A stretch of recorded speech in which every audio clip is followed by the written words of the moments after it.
I brought LaCroix. Yeah. Oh, I don't like LaCroix. I know, that's why I bought it. Nobody really likes LaCroix. They're just like, oh, it's better than nothing, I guess. It's fake fanciness. No, it's, what's it called? It's called TV Snow in a Can. Can I take a sip just to try it and then never have it again? I'll give you a fresh one because I have 12 and I'm gonna drink like one. Okay, I'm not gonna finish it, just letting you know. Yeah, just drink the whole thing or you're gonna die. Well, she's gonna leave it there and then throughout the recording he's gonna take sips out of it. Just instinctively. Right? Alrighty, here we go. Who the fuck would make this a flavor? I don't know. It tastes like nothing and everything at the same time. Just wait for the aftertaste. Just wait for it. Just, and then it'll reach your throat too. Just wait.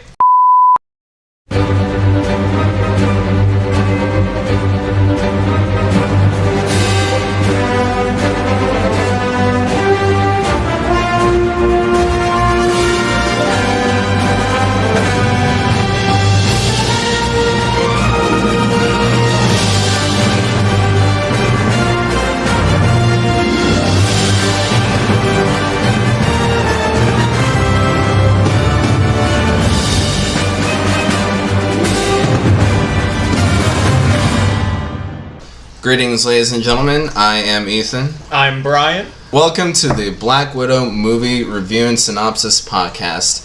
Today we have a special guest with us to help us with our podcasting coverage today.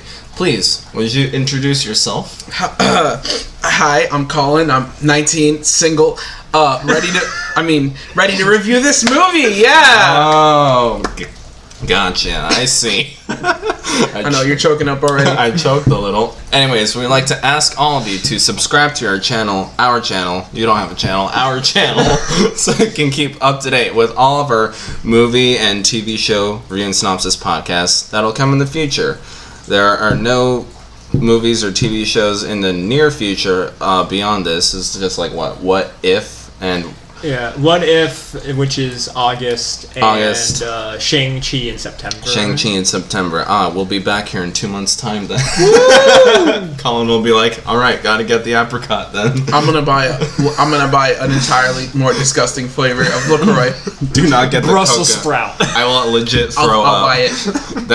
I can't drink that coconut either. But anyways, we have those two shows in the future. Look forward to our podcast coverage of. But also in the meantime of that, we also have gaming content coming to our way. Our classic gaming content, it will be there, and then we'll soon have new gaming content by the end of October. Woo. We'd like to ask you to go out and watch Black Widow, either streaming on Disney Plus behind the premium access subscription wall, or actually going outside for once and going to your local theater near you. What? Those are open again? Those are open again. That's actually something I want to talk about before we actually go into the movie analysis, because they did something interesting with that, so you'll see. And so please make sure you watch the movie before you come and listen to us, because we're going to be discussing spoiler-heavy content within this podcast.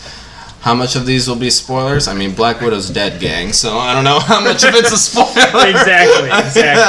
So, but just be sure to watch the movie before you come and listen to us. Alrighty then, I've set up the premise. So, what did y'all think of this movie? We'll start with a one-sentence summary of what we thought of the film.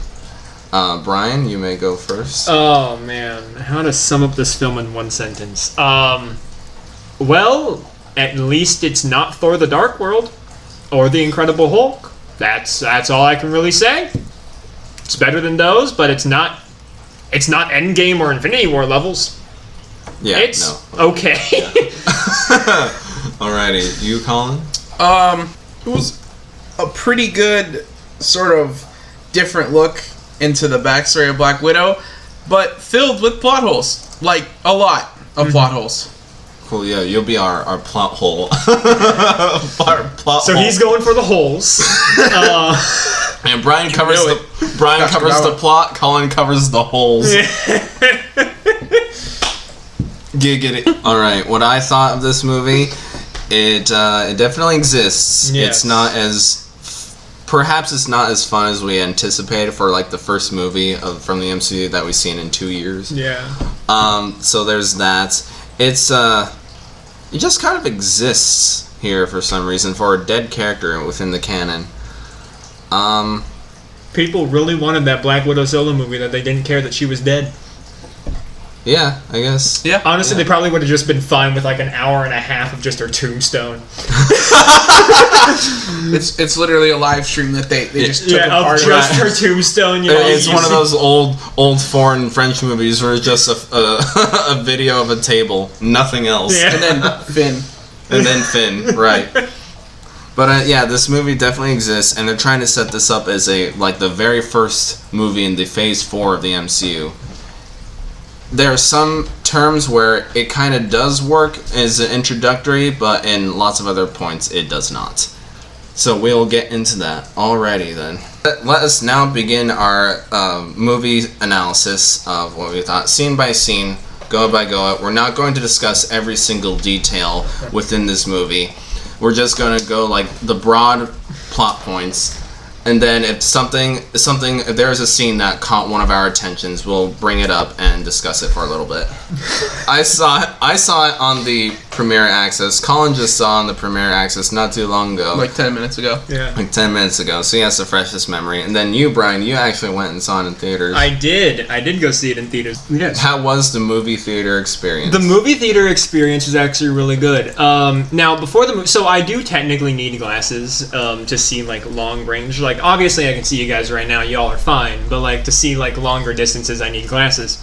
And when I was about to leave, I was like, okay, remember the glasses. And then I left, and I forgot the glasses.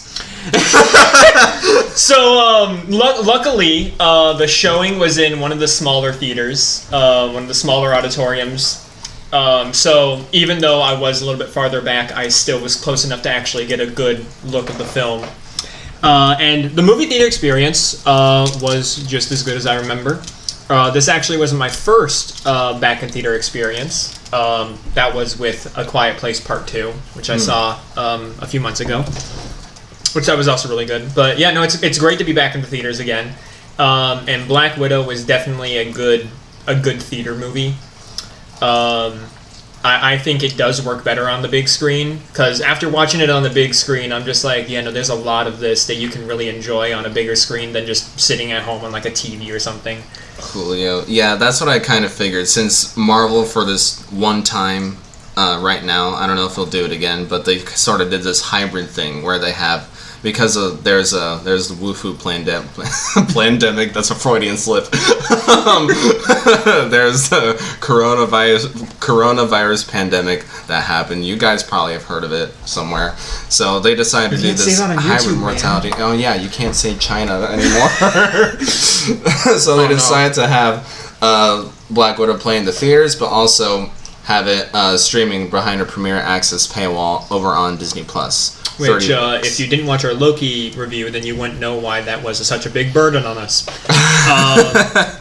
Yeah, so Marvel fans had the option to either stay at home, watch it on their small screen, or go actually see it on the big screen, which some of us have kind of contributed to this hybrid method. Yes. Yeah. So with that, so from what I'm hearing with the news headlines about this movie, Black Widow did not do well at the box office, did it? No. I've actually seen similar articles, but the articles that I saw, all the titles were that the movie theater, the theaters are blaming Disney for doing the hybrid thing, and that's why they think it did so poorly at the box office. Is that because they decided to do a hybrid, a lot of people were like, why would I go outside and see this movie when I can easily just see it here from home? Because it would basically be just as much to see it at home as it would to go out and see it in theaters. Yeah. Including like popcorn and stuff, which some people just have at home. They got like the microwave popcorn. You can easily just like get a can of soda, which we're drinking right now. Wait a minute. And so the theaters basically blamed Disney and was like, because of this hybrid thing, you guys didn't make a lot of money at the box office because people had that option. Yeah, like we don't have the certain figures of how well each platform did in terms of money, but from what I hear, the box office did not do very well. Whereas I don't even know if the Premiere Access did any better, actually. Yeah. I haven't heard, but it probably did much better. It's almost as if people aren't interested in a film about a character who's dead. A film that has no future relevance. Like, you can't make a Black Widow 2. Exactly. Because it leaves off right where the other movies picked it up. Yeah, that's one aspect to it, and the other aspect is, yeah, it is a dead character. And people didn't really see. So it probably did not appeal to probably Marvel fans and general audience alike because of this, and that's why the box office probably did so badly. As well as, the obvious Koroigan virus. Yeah. I honestly think that if the pandemic didn't happen, I think Black Widow probably would have done way better than it did. The reason being, one, there wouldn't have been a hybrid thing, and two, at that point in time, we still weren't over all the deaths that had happened in Endgame, and so we were still like, we want more of these characters. But because we had like over a year of being able to mourn these characters and like come to terms with like these characters aren't going to be back, then because of that, we're like, okay, we came to terms with her death. Why do we have to get the movie? Right. That's actually interesting now that I think about it, because remember, this movie was slated for like May of 2020 before. It was supposed to come out like right after Far From Home, wasn't it? Yeah. A little less than a year later after Far From Home. Yeah, and then the Wu Flu pandemic hit.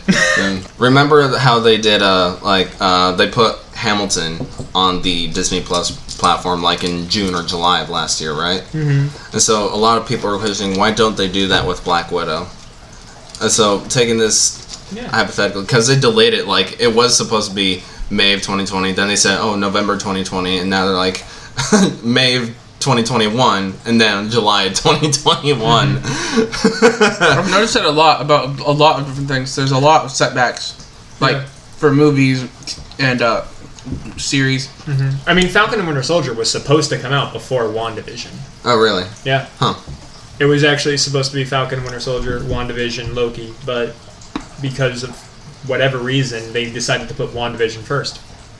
Probably because it finished production like way faster. Probably.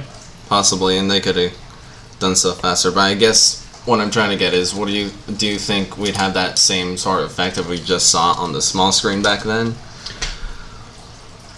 For which movie? Black Widow. I think if they would have done the premiere access and they would have just let it come out like middle of pandemic, like once everybody had like settled in and stuff, I think if they would have released it then with premiere access, I think it probably would have done really well. Reason being is because, again, we wouldn't have had that much time to still mourn her character. Because Spider-Man Far From Home gave us an opportunity to like come to terms with Tony Stark and Iron Man's death. Like that's what that whole movie was about. But we never got like a Black Widow thing of like, here's the people who mourned Black Widow. She didn't even get a funeral in the fucking movie. Okay. I was literally just Tony Stark. Oh yeah, Black Widow too. But Tony Stark. I mean, hell, this movie was the first appearance of her tombstone, which we don't even know if the Avengers put that there. Right. They have Tony's heart going across the river, and then Tasha's grave is in the background. Do you think Clint was in the background like, hey guys, what about Natasha? Oh shit. The redhead who kicked people during the only other woman on our team. Oh. Oh! I thought she was somebody's like wife or something. But yeah, no, I mean, it's just, yeah. Okay, yeah, I kind of want to cover that a little bit in the beginning here of the box office and the premiere access differences between. Is that the movie theater thing that you were talking about? Yeah, that was a movie theater thing that I was talking about. Yeah, because I just found it kind of depressing. Yeah. Yeah. So I do think that Shang-Chi is going to do way better though. Is it because of Shang-Chi, or is it because I haven't heard if they're going to do like strictly in-person movie theater from now on. I think for Shang-Chi they're leaning more towards doing it just in person, go to see a movie. But the reason why I think Shang-Chi is going to do better than Black Widow is, one, a lot more time to hype it up. 2, it's actually progressing the MCU. And 3, it has Wong versus Abomination. I mean, how much bigger can you get? Okay. Coolio then. So yeah, that's my prediction for Shang-Chi. Alright, so now, let's Onwards with the movie, shall we? let's get into the movie of this topic today. Yes. Now, I actually do remember the opening scene. Wow. It's almost as if it was the only good part of the film. I'm kidding. No. What happened in the opening scene? The opening, it was a good opening for the film. I mean, it's not a forgettable movie, but it does have some forgettable scenes. This scene, however, I think this scene did a really good job at setting up just what the movie had in store, and like a good job at setting up the tone and theme of the film. Because the theme of this film is very much family. F9. Control Alt Delete. Family. Yeah. What are you doing in space? Anything for family. But no, yeah, very all Dom memes out of the way, very much. Bring them back. Family. And I am family.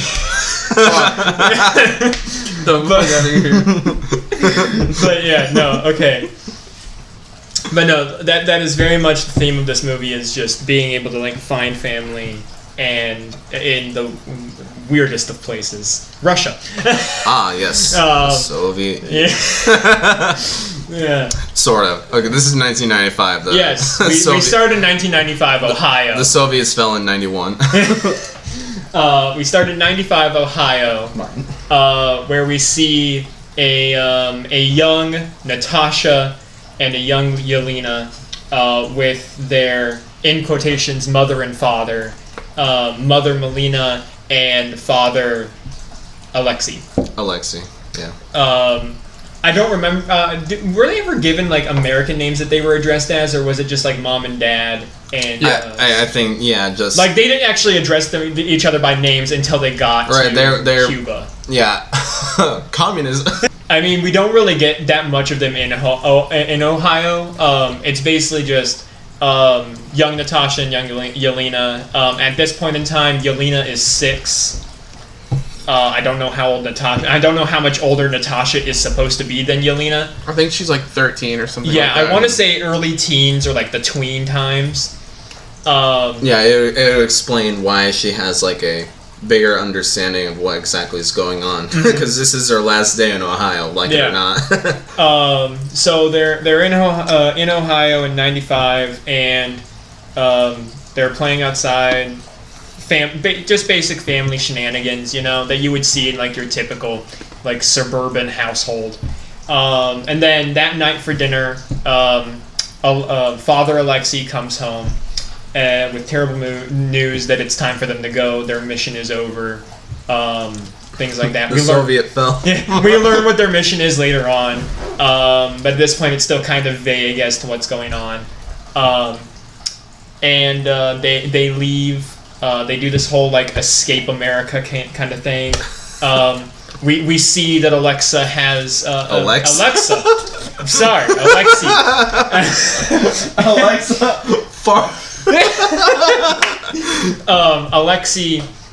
We see that he has super strength of some kind, and because he flips over like this trailer thing. Yeah, that entire big like tow trailer filled with just scrap metal. It's like at first glance you think this is like an average family, right? And they're just like, okay, we have to go now. Now the cops are after us. What did they do? I think we're illegal.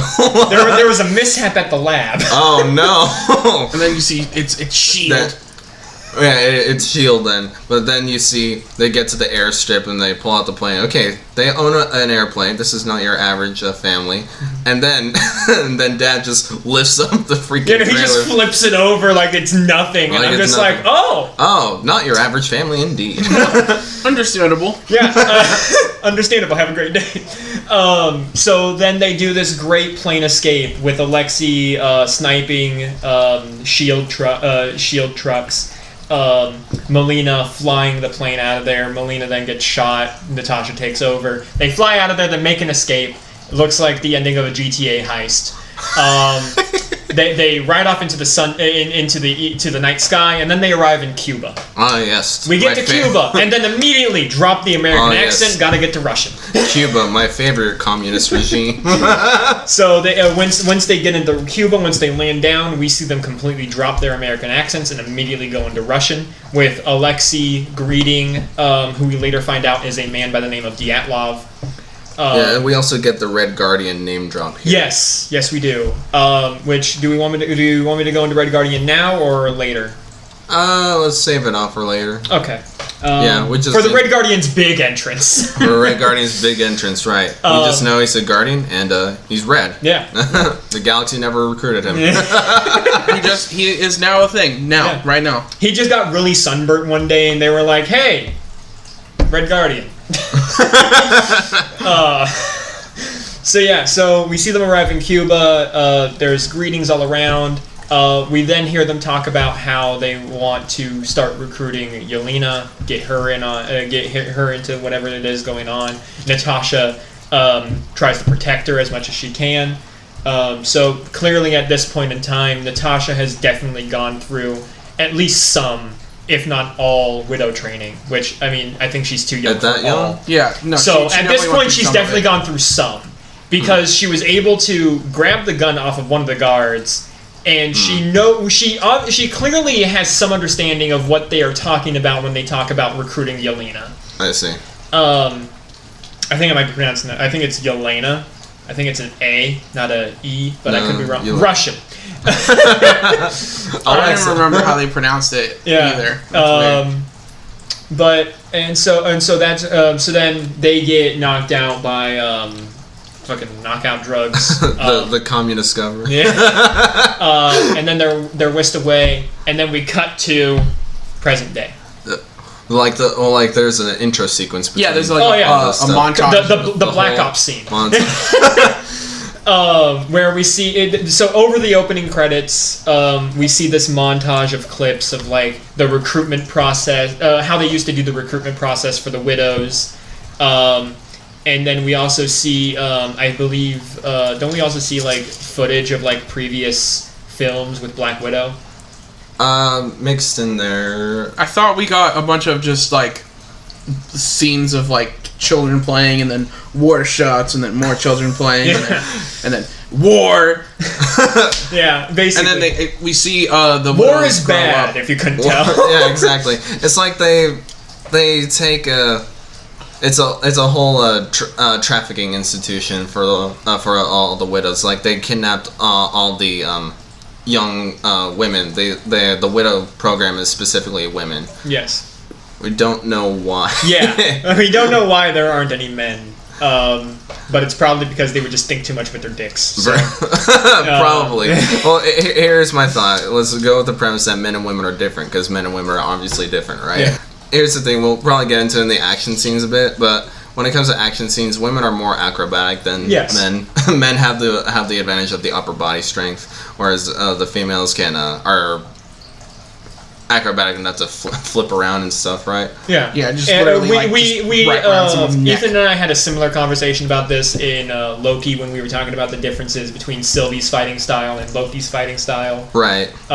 We kind of delved into that, but it's very much. I think there's a certain advantage to having a whole army of basically acrobats. Yeah. A whole army of acrobat soldiers ready at your whim to do anything. It's also probably a thing of when it comes to the widows, they're not just like take down a target. They're also infiltration, and women have a lot more ways to persuade people than men do.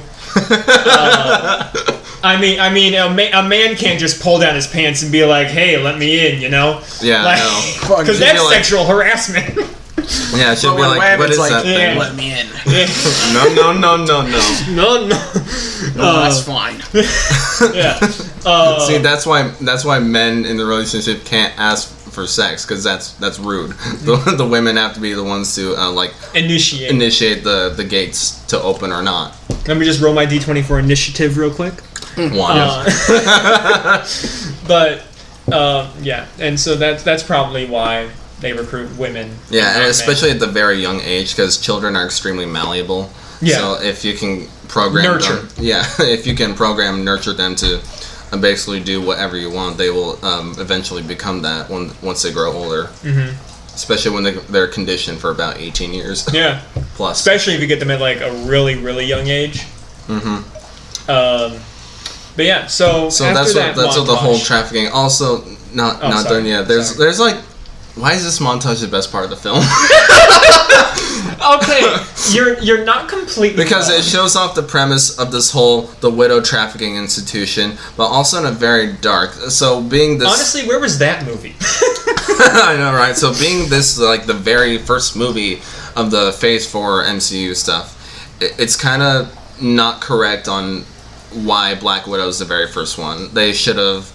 Black Widow should have a better thing. This movie, but how they introduce the Phase 4 is that they present everything more darker and mature in tone. Yeah. Like, there's more blood, there's more swearing throughout this movie. There's just a more darker atmosphere with everything that's going on right now. Right. We definitely got glimpses of that back in like WandaVision, for example. Like in WandaVision, it did on the surface it was very like lighthearted, family friendly, but then like once it's delved more into the mystery of everything, it kind of had those like dark moments, like Dead Vision, for example. Mm-hmm. Like I think Vision, rather. Yeah, I think everything has just had its dark moments, but Black Widow is definitely starting the whole complete dark turn.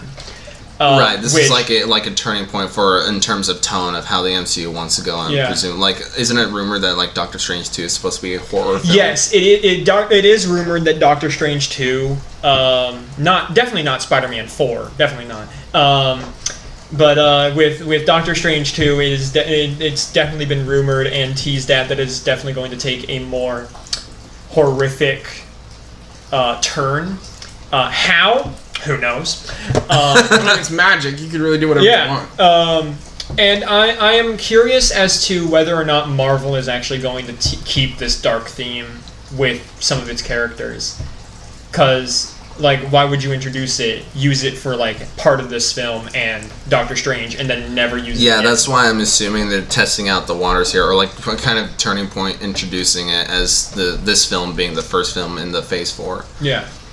And I liked how, like, this movie, it wasn't like, superhero fighting battles. It's like the in my opinion, the first movie where the superhero is constantly in danger. They're never safe. They're always working towards a goal, but it's like they can't actually work towards it. That was something that, as I was watching the film, I was like, wow, they never really do stay in one location for that long, do they? Like, it was constantly moving somewhere. Like, this movie did not feel like how long it was because of constantly switching locations. Yeah, that's why I don't know in terms of pacing if this is like well paced or the pacing was too quick because of that. I think it was, when it came to transitioning between places, I feel like it definitely picked up speed, but once it got into a location, it definitely felt like it slowed down until that next transition happened. Like, when it needed to be slow, it was slow. When it needed to be fast, it picked it up. That's at least what I got. I know that some people have different opinions on pacing of films, what they like, what others don't. I mean, I have a friend who literally watches everything on 2 times speed because it's too slow otherwise. So, it's definitely, that's very much an opinion. It sucks to be him watching Lord of the Rings. No, he watches our podcasts on 2 times Holy speed. Holy crap! And apparently I sound good on 2 times speed. I have no idea what he means by that. You probably sound like, so, hypothetically, let's say. He just sounds like regular speed Ben Shapiro. Honestly. But yeah. Okay, that's interesting. So pacing, very much just, that is definitely an opinion-based thing. I personally felt that it was paced the way that it felt it needed to be. Coolio. And then there was a lot, in my opinion, there was a lot of cuts. Like, obviously they're like, okay, the audience isn't stupid, make an inference, think of how it might happen yourself. But the most prominent example in the early movie is when they're flying away on the plane and Red Guardian's just holding onto the wing. Like, did he get in the plane? I thought that was going to be a difficulty of him actually like getting in the plane. Yeah. I thought it was going to be a tense moment, but no, they're just like, he's fine. And now they're landing, and he gets out the plane just fine. Like, I thought he would have to like struggle to get in the plane, and it'd be a big like freak out scene. Honestly, what my brain went to is that I think at some point they either like lowered their altitude or like landed somewhere before they got to Cuba, and then like that's when he got in the plane. Yeah. That's what my brain inferred to. I just thought it would be hilarious if he got off the plane and both his arms were just purple. And he had to like wait a really long time for his color to come back. That's why he couldn't put the suit on right away. It was just, oh man. But yeah, so after that opening montage, we cut to present day. 21 years later. Okay, so I guess this is like the big question about like why is Black Widow here? Because it's money. No, like where exactly in the MCU timeline does it fit?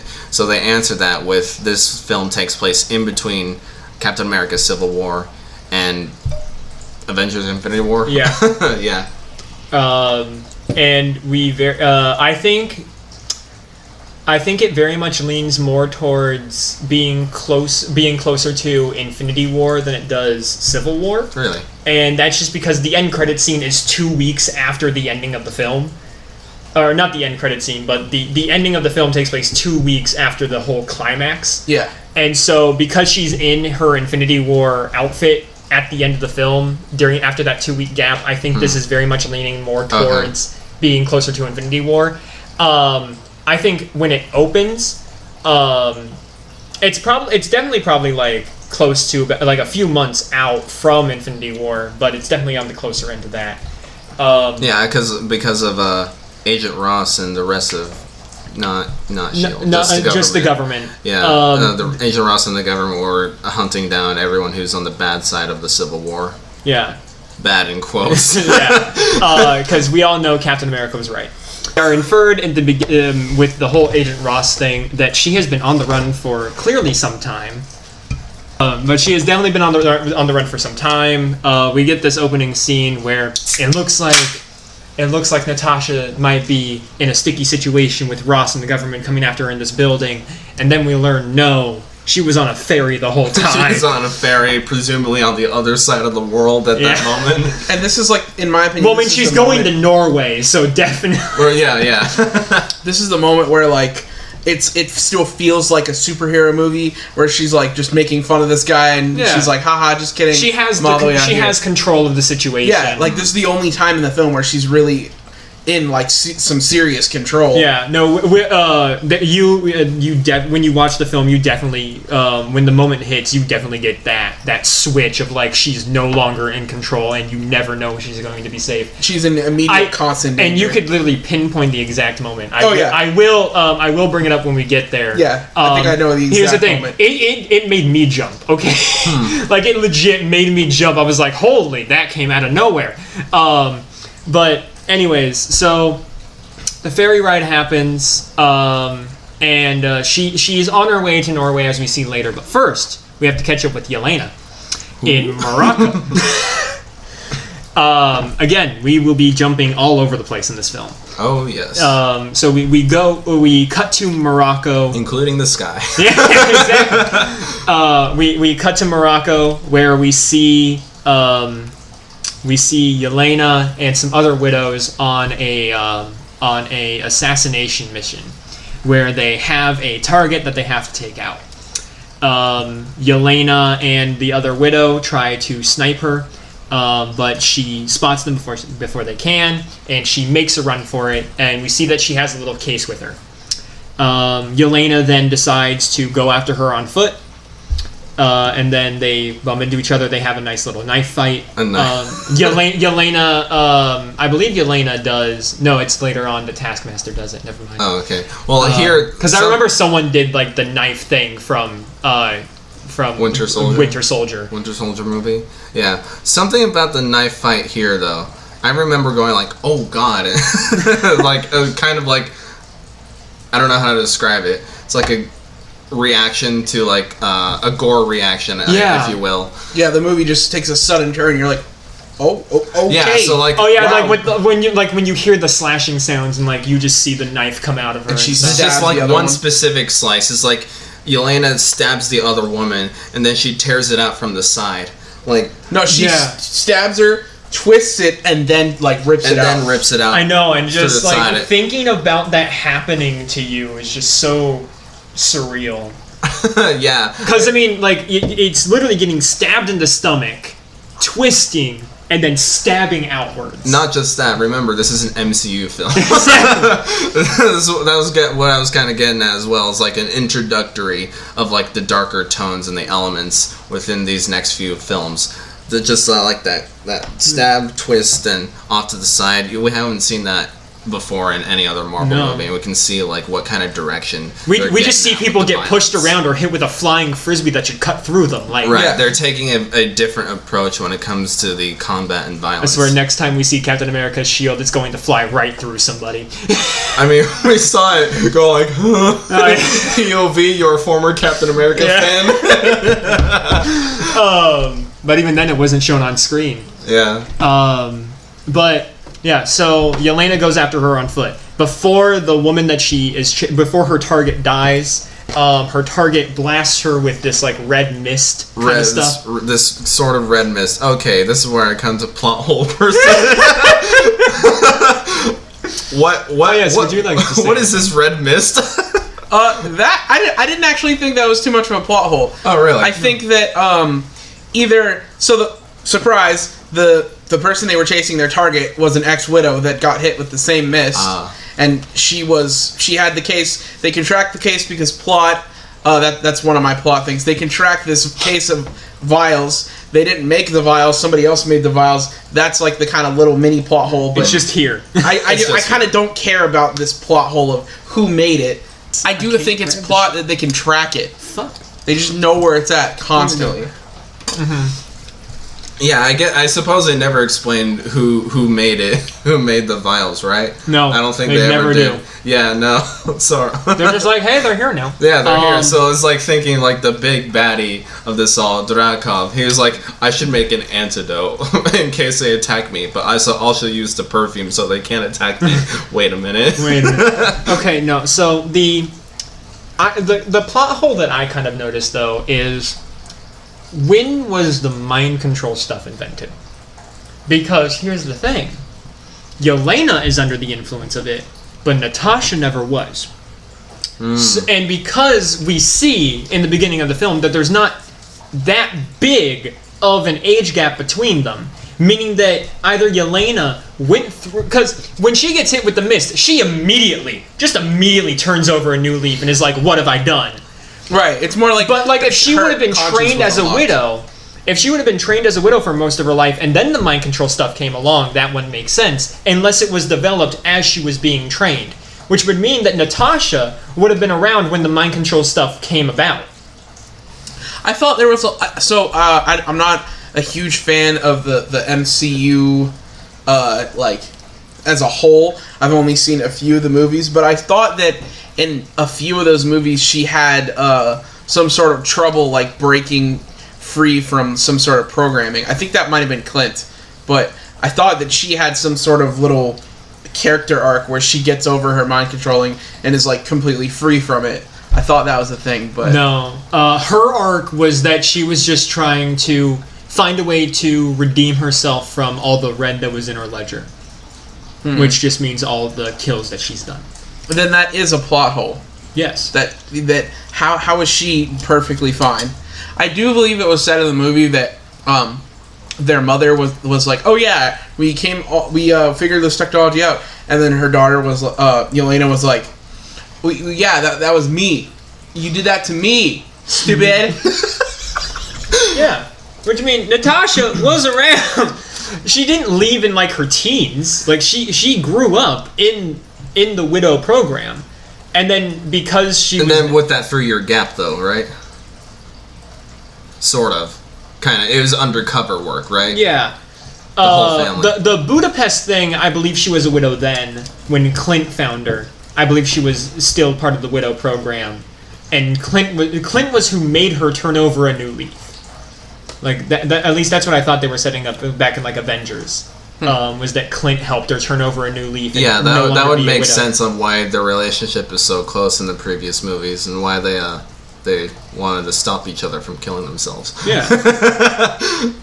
But okay, yeah, I guess this does bring like a sort of conflict here. It's like I guess like in the previous movies we've had this whole idea and setup of Natasha was persuaded to actually break free from the widow's control because of some free will. No free will. Take it out of the equation. This was all part of that sacred timeline. Oh yeah. The plot holes are all his fault. He forgot to edit that out of his draft.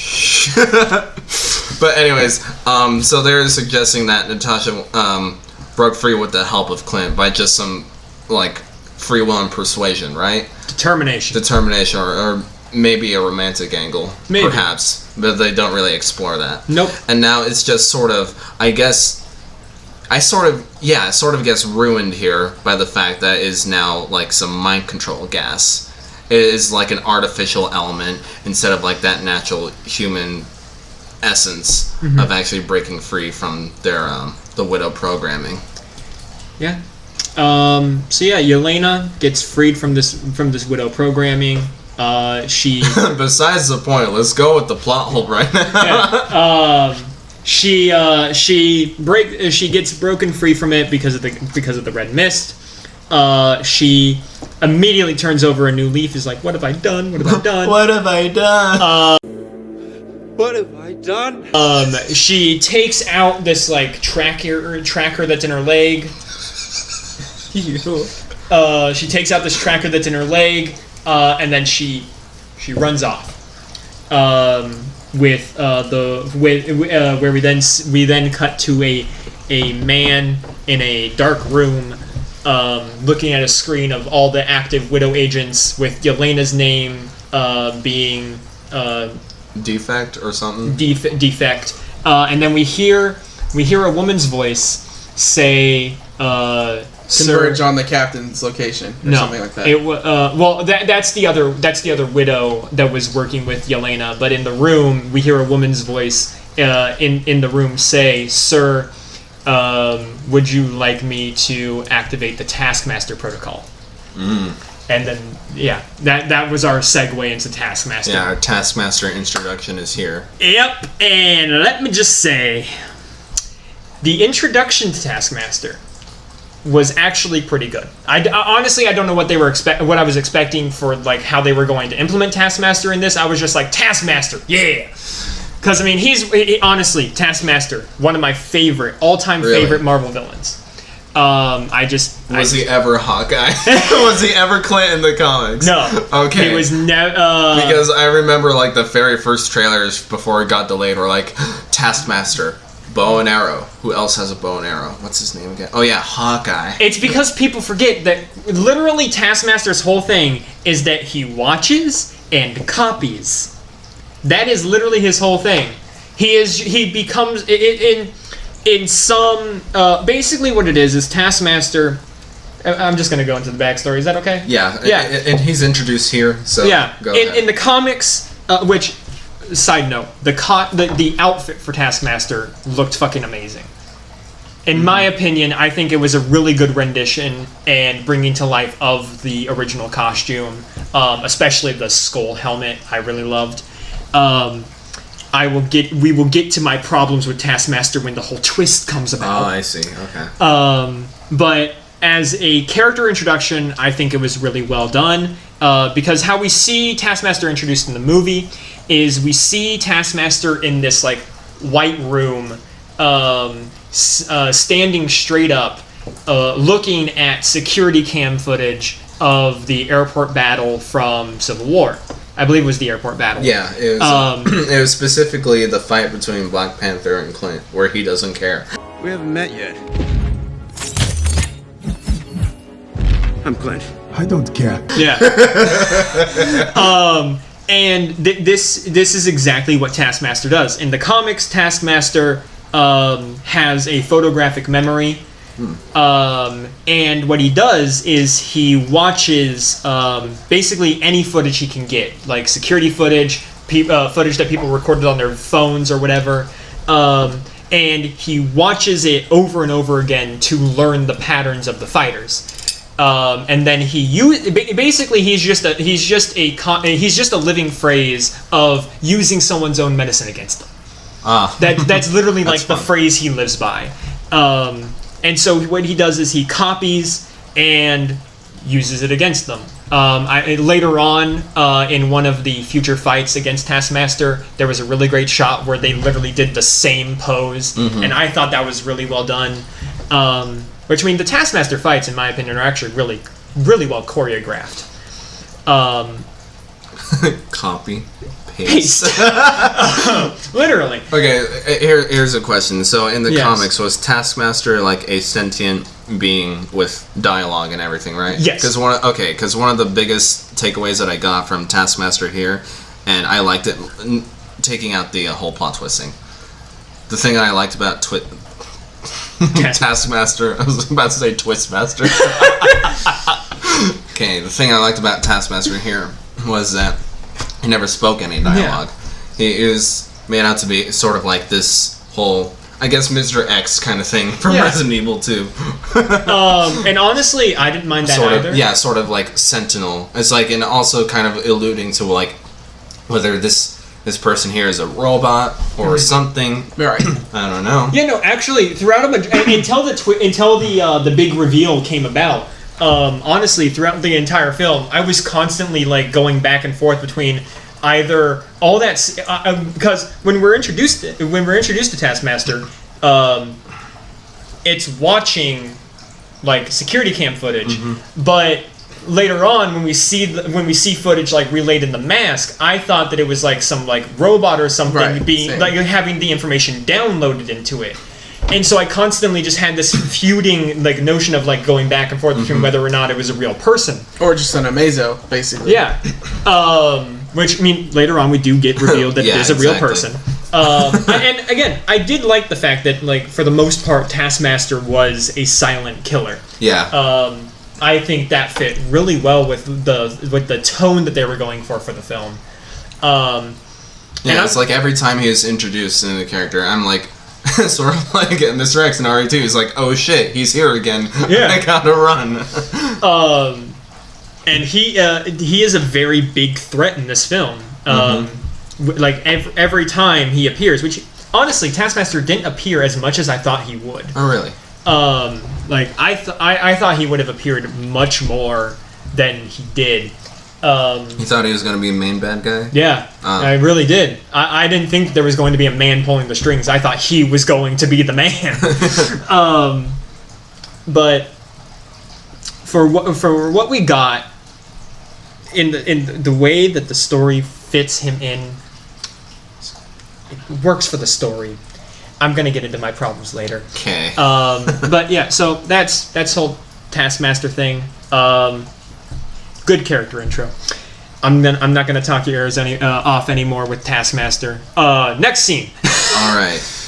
Before I get ahead of myself and start talking about the problems. Coolio. So we are then headed to Norway now. Yep.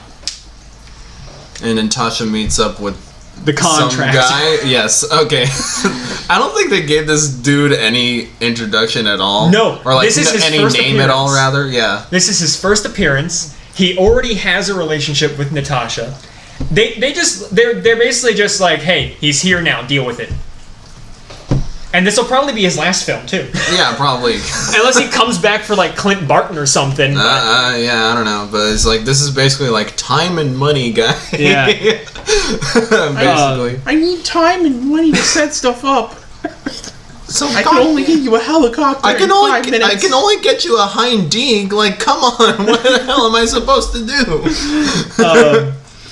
But yeah, so he gives Natasha this rundown RV kind of thing. That's 20 minutes out of like out of civilization. It's by like this river.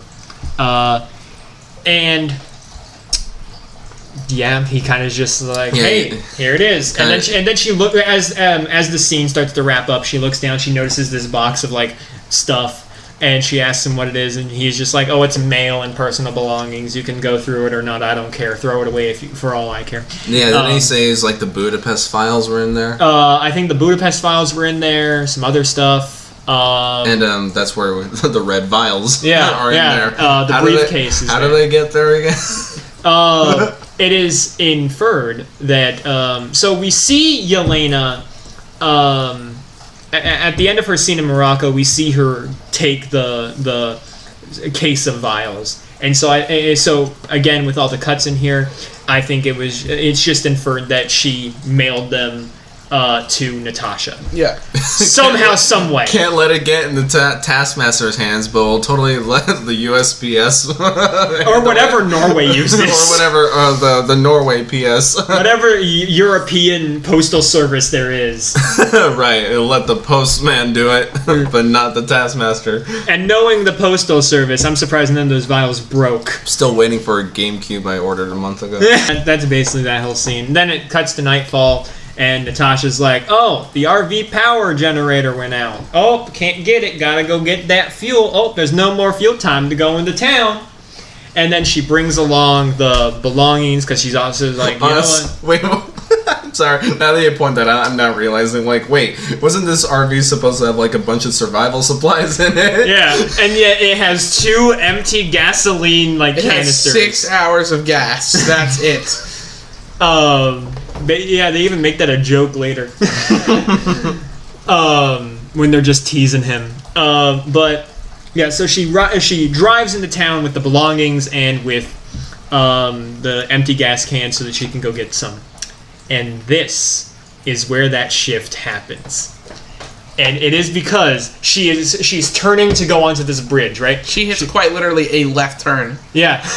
And out of nowhere, a rocket launcher just fires and blows up. That's what happened? Yeah, no, it was. Okay. It wasn't like an explosive that was already there on the ground. Yeah, the rocket.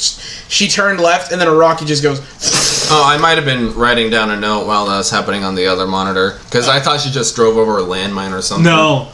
The reason why is because if she was just driving over a landmine at the speed that she was going, she wouldn't have flown as far as she did. Oh, okay. Because if it was just a landmine, she would have just bunny hopped.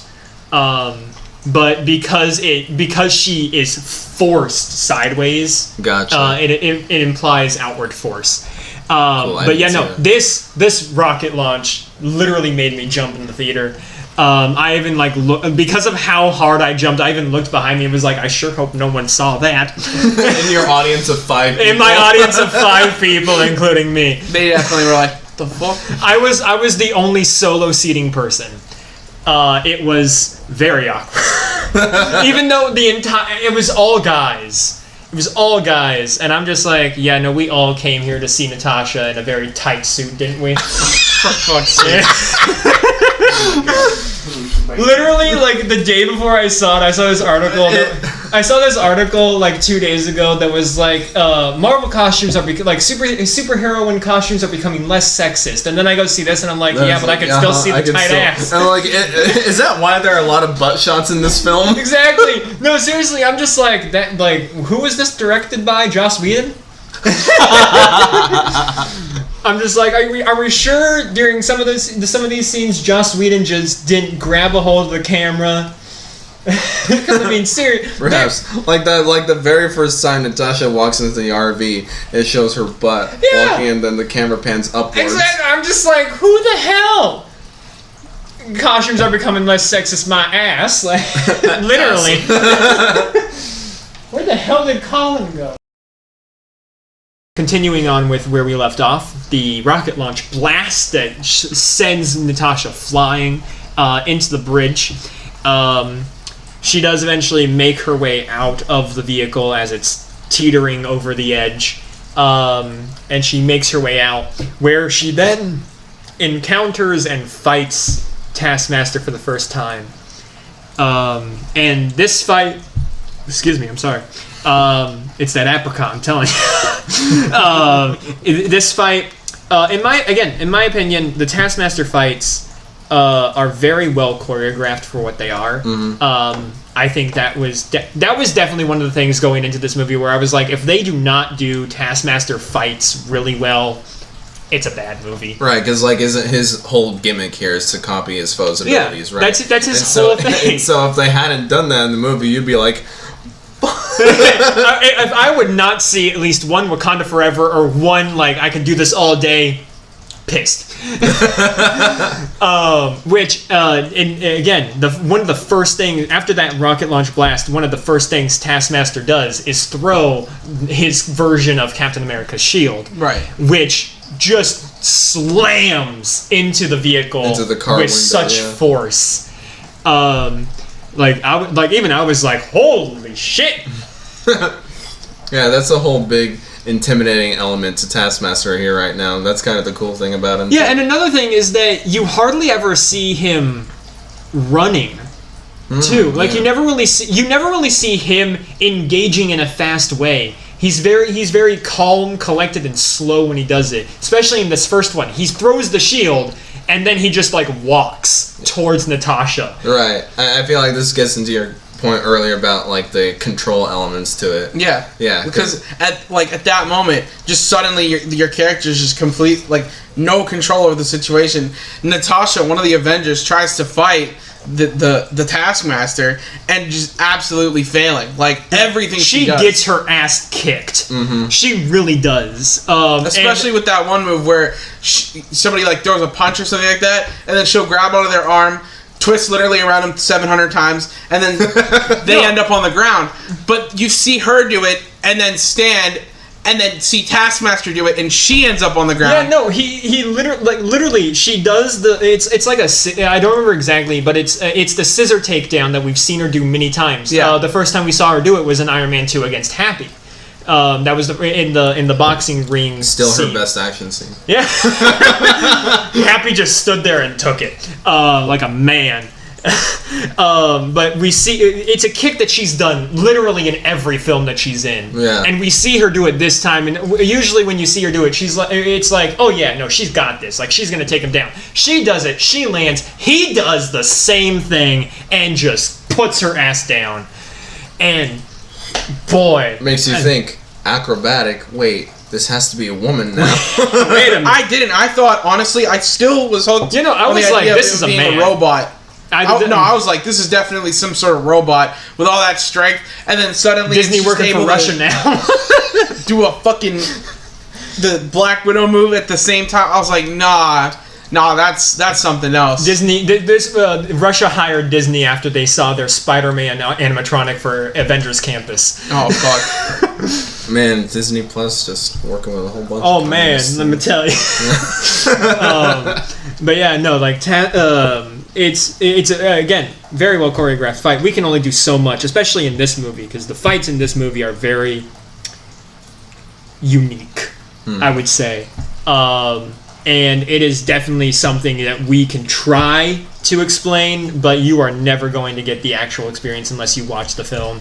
No matter if you see it in theaters or pay that $30 paywall, watch the movie, please. Yeah, because like other films, like when it comes to combat, it's usually like pew pew laser or like Dormammu have come to bargain, right? Yeah, or like Thor puts the hammer down. Right. Yeah. It's usually something majestical or unrealistic. Yeah, or something but like in Loki, when you have acrobatic takedowns, it's like she puts her right leg in, she puts her right leg over, and then she knocks the man down. Do the hokey pokey, turn yourself around. Like, that's basically what it is. Like, it's acrobatic fights are just very hard to explain on a technical matter. And so just watch the film. Give Disney your money, because you probably have given it to them in other ways already. So it's not like you're taking anything away from them. Kneel to the mouse. Reality can be whatever I want. After Taskmaster copies Natasha's move and puts her on the ground, we see in the mask that the objective changes to the original directive, which was to get the cannon. Right, yeah, because I remember now, because she originally thought that the robot right here like was a sentinel from the U.S. government to get her because of Civil War crap. when it's not. No. And He's like, oh, you're after this that. also shows a little bit of like Taskmaster's kind of personality of like, oh, Natasha's like second fiddle, like she's not even important enough for this main mission. I can just take her down that easily. And we see a little bit of that like narcissism, like that cockiness, and we know that she means it. That Taskmaster means it. And so Taskmaster then goes to the original objective, which was to get the case of vials. And then Natasha stops Taskmaster. Some more fighting ensues, and then Natasha eventually either falls off or jumps off the bridge into the water. Yeah, she jumps off. She jumps off into the water. Or no, she grabs the vials and then gets kicked really hard into the water. Yeah, and she goes fucking flying. She does.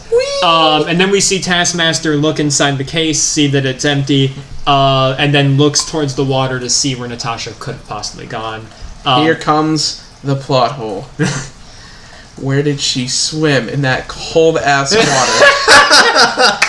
Why is it the Taskmaster's like, damn, she got away, and not, let me just go to this shore, and if she ends up on that shore, well, I'll just run over to her. Like I can tell where she's gonna get out. No, she swims across that entire huge stretch of Taskmaster doesn't even water. wait it out and be like, she has to come up for air eventually. Yes, she's coming to that shore. It's on the like, left. oh I'll no, I just don't want to stand get my there. suit wet. It doesn't dry well.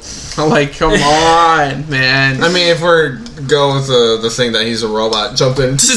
Yeah. Yeah, I kind of got the whole, oh well, it's a robot.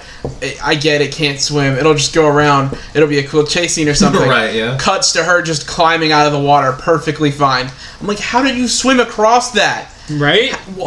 Huh? And the way Especially when we see you've got later, she's got big bruises all over her back. Yeah, and a bunch of wounds, and she could swim across ice cold water. No, there were a lot of moments in this movie where I was just like, okay, she either dislocated something, broke something, or she should be dead. Yeah, she did dislocate one thing, and that's why she got put back in there. Yep. Same with her nose. That was so weird.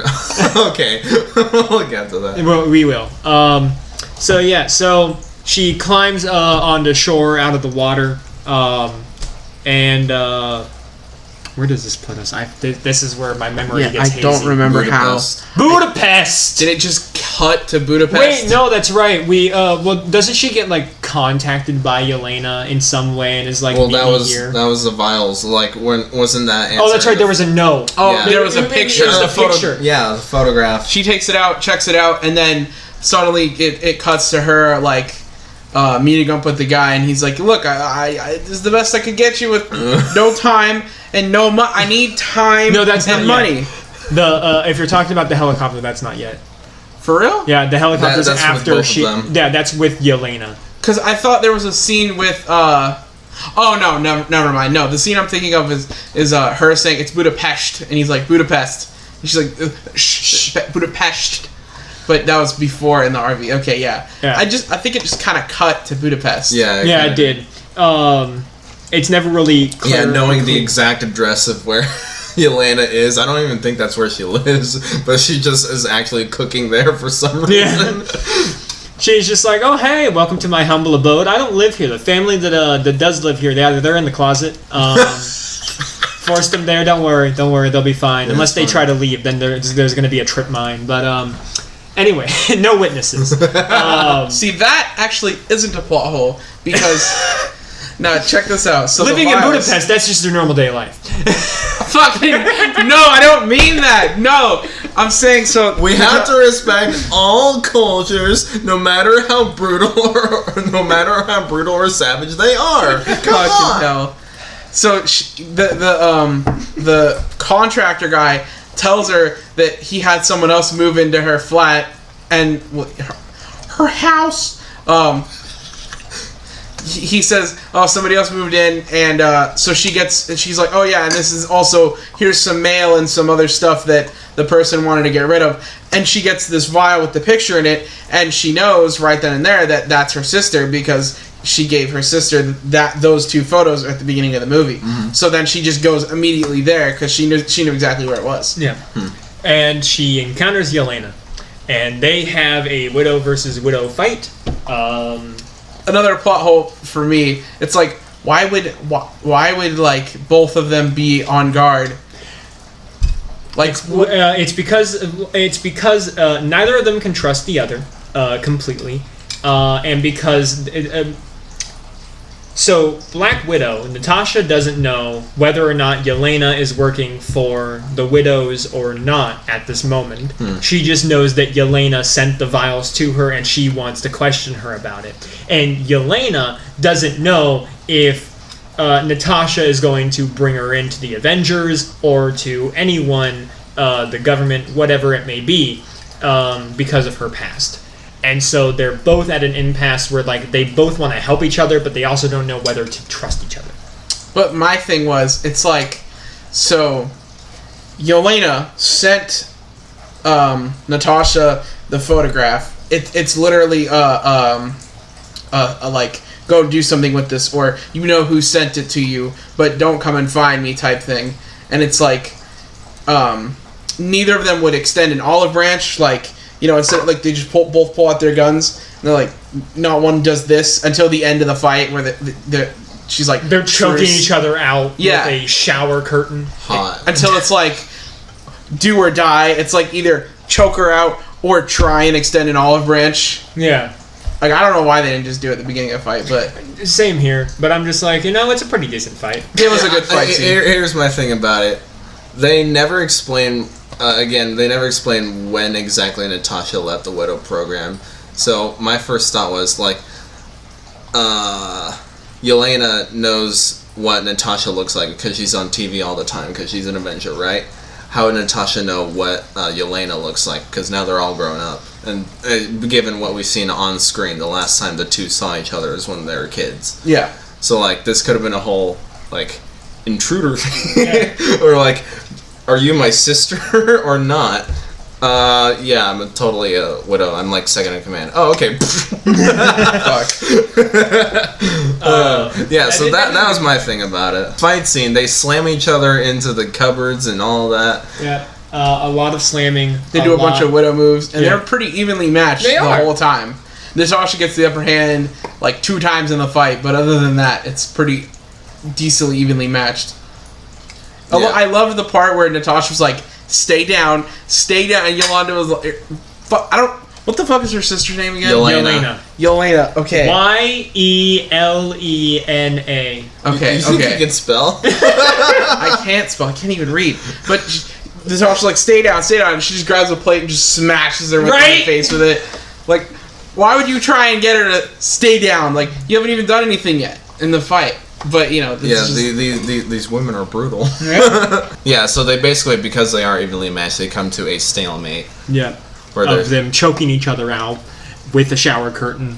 And then they're like, truce. Sure. Okay. Because now's a good time. I feel like this is where the movie kind of fucks up on pacing. Because it goes from, they find each other, they have a quick fight, and then they do like 7 hours of talking. No. Well, they talk for a little bit here. And then the Widows trying to get Yelena, and now Natasha, because she's there too, they try to take them out, and then a chase scene ensues. We see the Widow that was working with Yelena earlier in the film.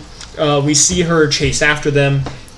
She then ends up breaking her leg or something like that. Yeah, it was her leg. Really screwing up her leg. She fell down some and then back in that dark room with the shadowy figure who we find out later is Dyatlov.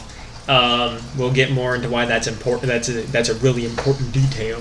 We'll get into the stupidity of that later on. We then see Dyatlov in his office, and we see like an X-ray of like a current status kind of thing of that Widow's condition, and we see like the leg is highlighted, and so he presses a button and he makes her terminate herself. Sudoku. Sudoku. Another thing in the dark tone is like that's sort of like a pseudo suicide, right? Kind of, yeah. It's medically induced suicide. Medically via mind control. Yeah. And I think here's the thing about this. This kind of caught my attention before she pseudo killed herself. She said a line. Her line was, "I don't want to do this," or something like that, right? I was actually just about to mention that. Cool. Where I mean, I couldn't remember the line right now either, but it is something along those lines, though. I think she said he's making me or something. Yeah, like that. but what I was going to say was that this is definitely a moment where we really see that dark turn of like seeing this new like dark tone in the Marvel films because you can tell like immediately off the bat as she is first of all resisting against the mind control of putting her arm up. She doesn't just like do it instantly and then like commit seppuku. She literally is like trying her best to resist her arm going up to shoot her. And even in her voice and when she speaks and even her facial expressions, you can tell she really just is not doing this by her own will. And this also goes to the whole the Natasha having literally no control over what's happening because she's like, oh, I can try and help you. Wait, no, I can try and help you. Like, let me help you. And then she's like, no, and she takes the thing and points it at her, trying to kill her to follow the objective. And then he hits the terminate button, and she goes for the suicide. It's just the whole Natasha can't help her and witnesses just someone kill themselves right in front of her. Here's a thought that I had. Where were the vials? Because if they have the vials, why couldn't, even if Yelena had them, why couldn't she just pass it over to her and then right before she could commit seppuku just... Well, here's my thing about that, because I recognize this. Because they've all been programmed to do all this stuff since they're very children, since all of them are children, the widows. She had that will of free thought in her head without the need for the antidote. How is that possible? Yelena explains later on that when induced in that mind control state, it's not just like it's not like you're asleep and then your actions aren't your own. You're conscious. You're conscious. You just don't know what part of you is in control. And so basically, what it is they are still there. They are aware of what they're doing. They just can't stop them. Oh, okay. That's what it is. It's basically like It's basically like your brain. Like it's basically where like your brain and the mind control. Just like imagine if it's a car, the mind control is just like it just taps on the window. Hey, scoot over, and you just get put in the passenger seat. Okay. And so you're there seeing what's going on, but you can't take the wheel. They did the Metal Gear Solid 4 approach. Okay. Cool. That's great. No, I'm serious. Like all the bad guys, like the mooks you fight, are female soldiers in that game, and that's basically the same thing that happens. They get mind control, but once you actually defeat like the bosses, because they're female as well, they actually know what's going on inside their head. They just can't stop it. Cool. Wow. I see where Black Widow's getting its inspiration from now. No wonder that opening montage looked like it was from a Black Ops movie. Anyways, all right. Thank you for answering my question about that. You're welcome.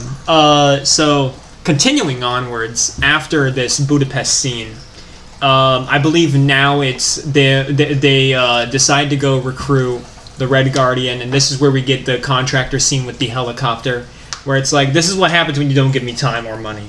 Remember, time and money. I can literally get you a futuristic fucking jet if you give me like 10 days. 2 weeks. Just like 2 weeks. I can get you this futuristic, the Quinjet. I can literally get you the Quinjet. I just need a little time and a little money. I just need these two things. You didn't give me time. You gave me a little bit of money. I got you this fucking helicopter. This big ass helicopter. I think it's I was awesome. like, what are you complaining about? Yeah, it's sort of run down, but that's a high D. That's like a top-notch Russian. Just get some WD-40, you'll be fine. Oh, okay. No, okay, but here's another thing, though.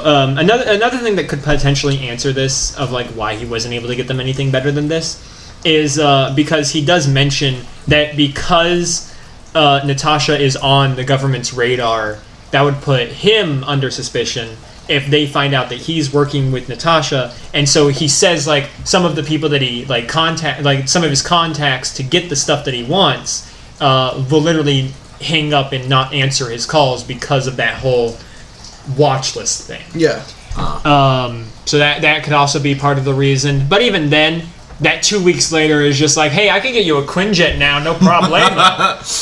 I told you, just a little time, a little money. Just give me 2 weeks, okay? Just give me 2 weeks, and I'll get you the International Space Station. Now I have to ask, how much money was that? Yeah. Where is she getting this money from? That's another thing. Because we learned in Falcon and Winter Soldier that Tony Stark didn't pay anybody. So he's like, little time and a little money. That's all we need. Where'd you get the money though? You don't want to know. In that 2 weeks later time skip, they just suddenly found Tony Stark's wealth. Yeah. I see. So after he dies, he never did the prenup thing, did he? So they get this shoddy looking helicopter that they use to go rescue Alexei. Where is Alexei? Prison. Yes, prison. And I again, the character intros in this are really good. Like Yelena's character intro, like adult Yelena's character intro with the whole Widow mission. I thought that was actually a pretty good scene to see like how the Widow training worked and like how she's grown. In this. Yeah, the Taskmaster introduction of like Taskmaster watching the security cam footage to copy new moves. Again, very well like to set up what Taskmaster is. And with this one, to see how Alexei has grown. He started off, pretty much like a dad who works out. That's how he started. Like, clearly had a lot of muscle. Now he's just fat. He's fat Thor. He's fat. That's what he is. Fuck you both. But we see him in prison, just arm wrestling people. And again, I loved it. I loved it because this is the Alexei that we now get to watch throughout the film. We no longer get that faux dad version. We get the Russian. The Russian beer belly vodka man. I thought the scene where the guy, the really big guy comes in and he's like, Red Guardian's like trash low key, and then Alexei's just like, oh okay, arm broken. Yeah, and he starts crying. The big man starts crying. He's like, what? You cry, you little bitch boy? You never had your arm broken? While he's arm wrestling these people, he's also getting a tattoo of the Red Guardian on his back. Oh yeah, this dude. He has like a full beard. He has a full beard. I wrote it somewhere in the notes there. I feel like Red Guardian is somewhat a parody of Karl Marx. Because he literally does have like KARLMARX. Yeah, no, he does, and I do kind of see that, and because he is very much like a proud Russian man. Because it's like he's an ideologue basically, as you can see with Red Guardian's Alexei's struggle here with his family. Is like he's too caught up in his own ideology to actually give it. I wouldn't say give a damn because he's not actually Karl Marx, but he's like a parody of it. But still, like he with some human heart in it. The thing is, like Marxism is like a anti-human nature sort of philosophy. But that's what this character has studied all of his life, and that's why it's hard for him to like actually connect with his daughters or like his faux family. Basically, he wants to do it. But he's so caught up in this anti-human nature ideology that he just can't do it. Yeah, and that's basically his arc through the film of like again, the theme of this movie is very much family, and as we learn later on, they weren't an actual family. They were all sent undercover. Yelena, when she was a child, back in 1995, she wasn't aware of anything. She was just a child that was just sent there with them. But Natasha, Mother Melina, and Father Alexei, they were all agents that were sent undercover to pretend to be a family. So none of them are actually related. But Yelena, she believed that it was real, and she grew up thinking that it was real, and she just wants it to be real. Yeah, and I don't blame that because she was like 6 at the time. Yeah, she was 6 at the time.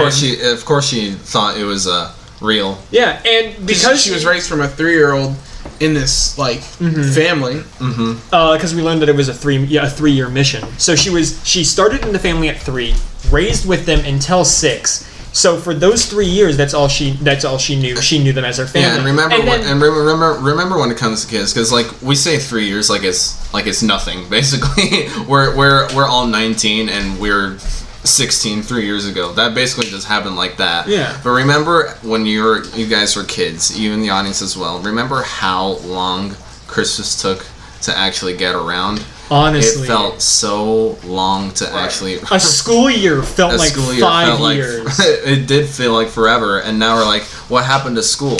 Cancel. Yeah.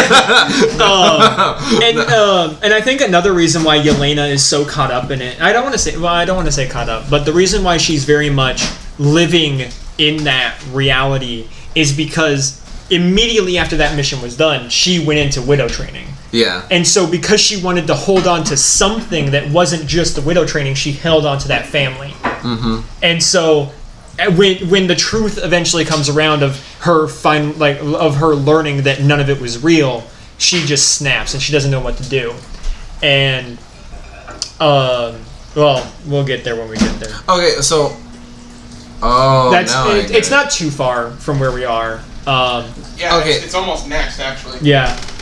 Okay, now... Because immediately after they get Alexei, they go for Malina. I actually hadn't realized that before. That, like, she actually...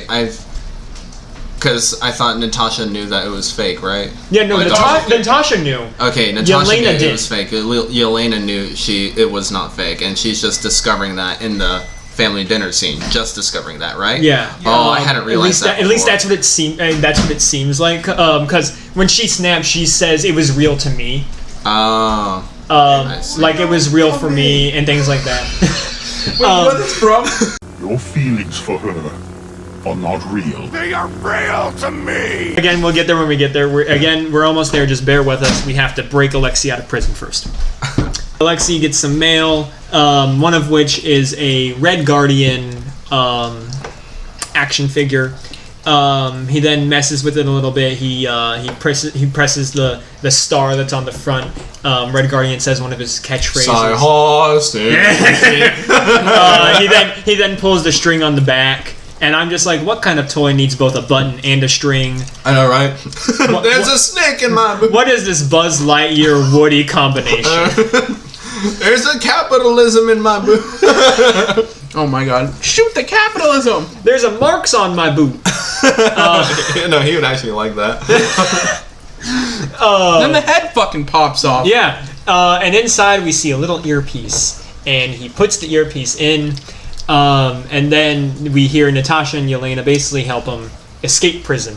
And I like one part where they're like, please, he's like going through one of the hallways, and they're like, please don't make a scene. And then immediately after, he like headbutts a guy or something, and then it's like, you made a scene, didn't you?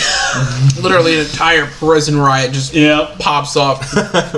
I thought the one scene where he like he started to actually look like a oh fuck, what was it? It was like a super soldier. That's it.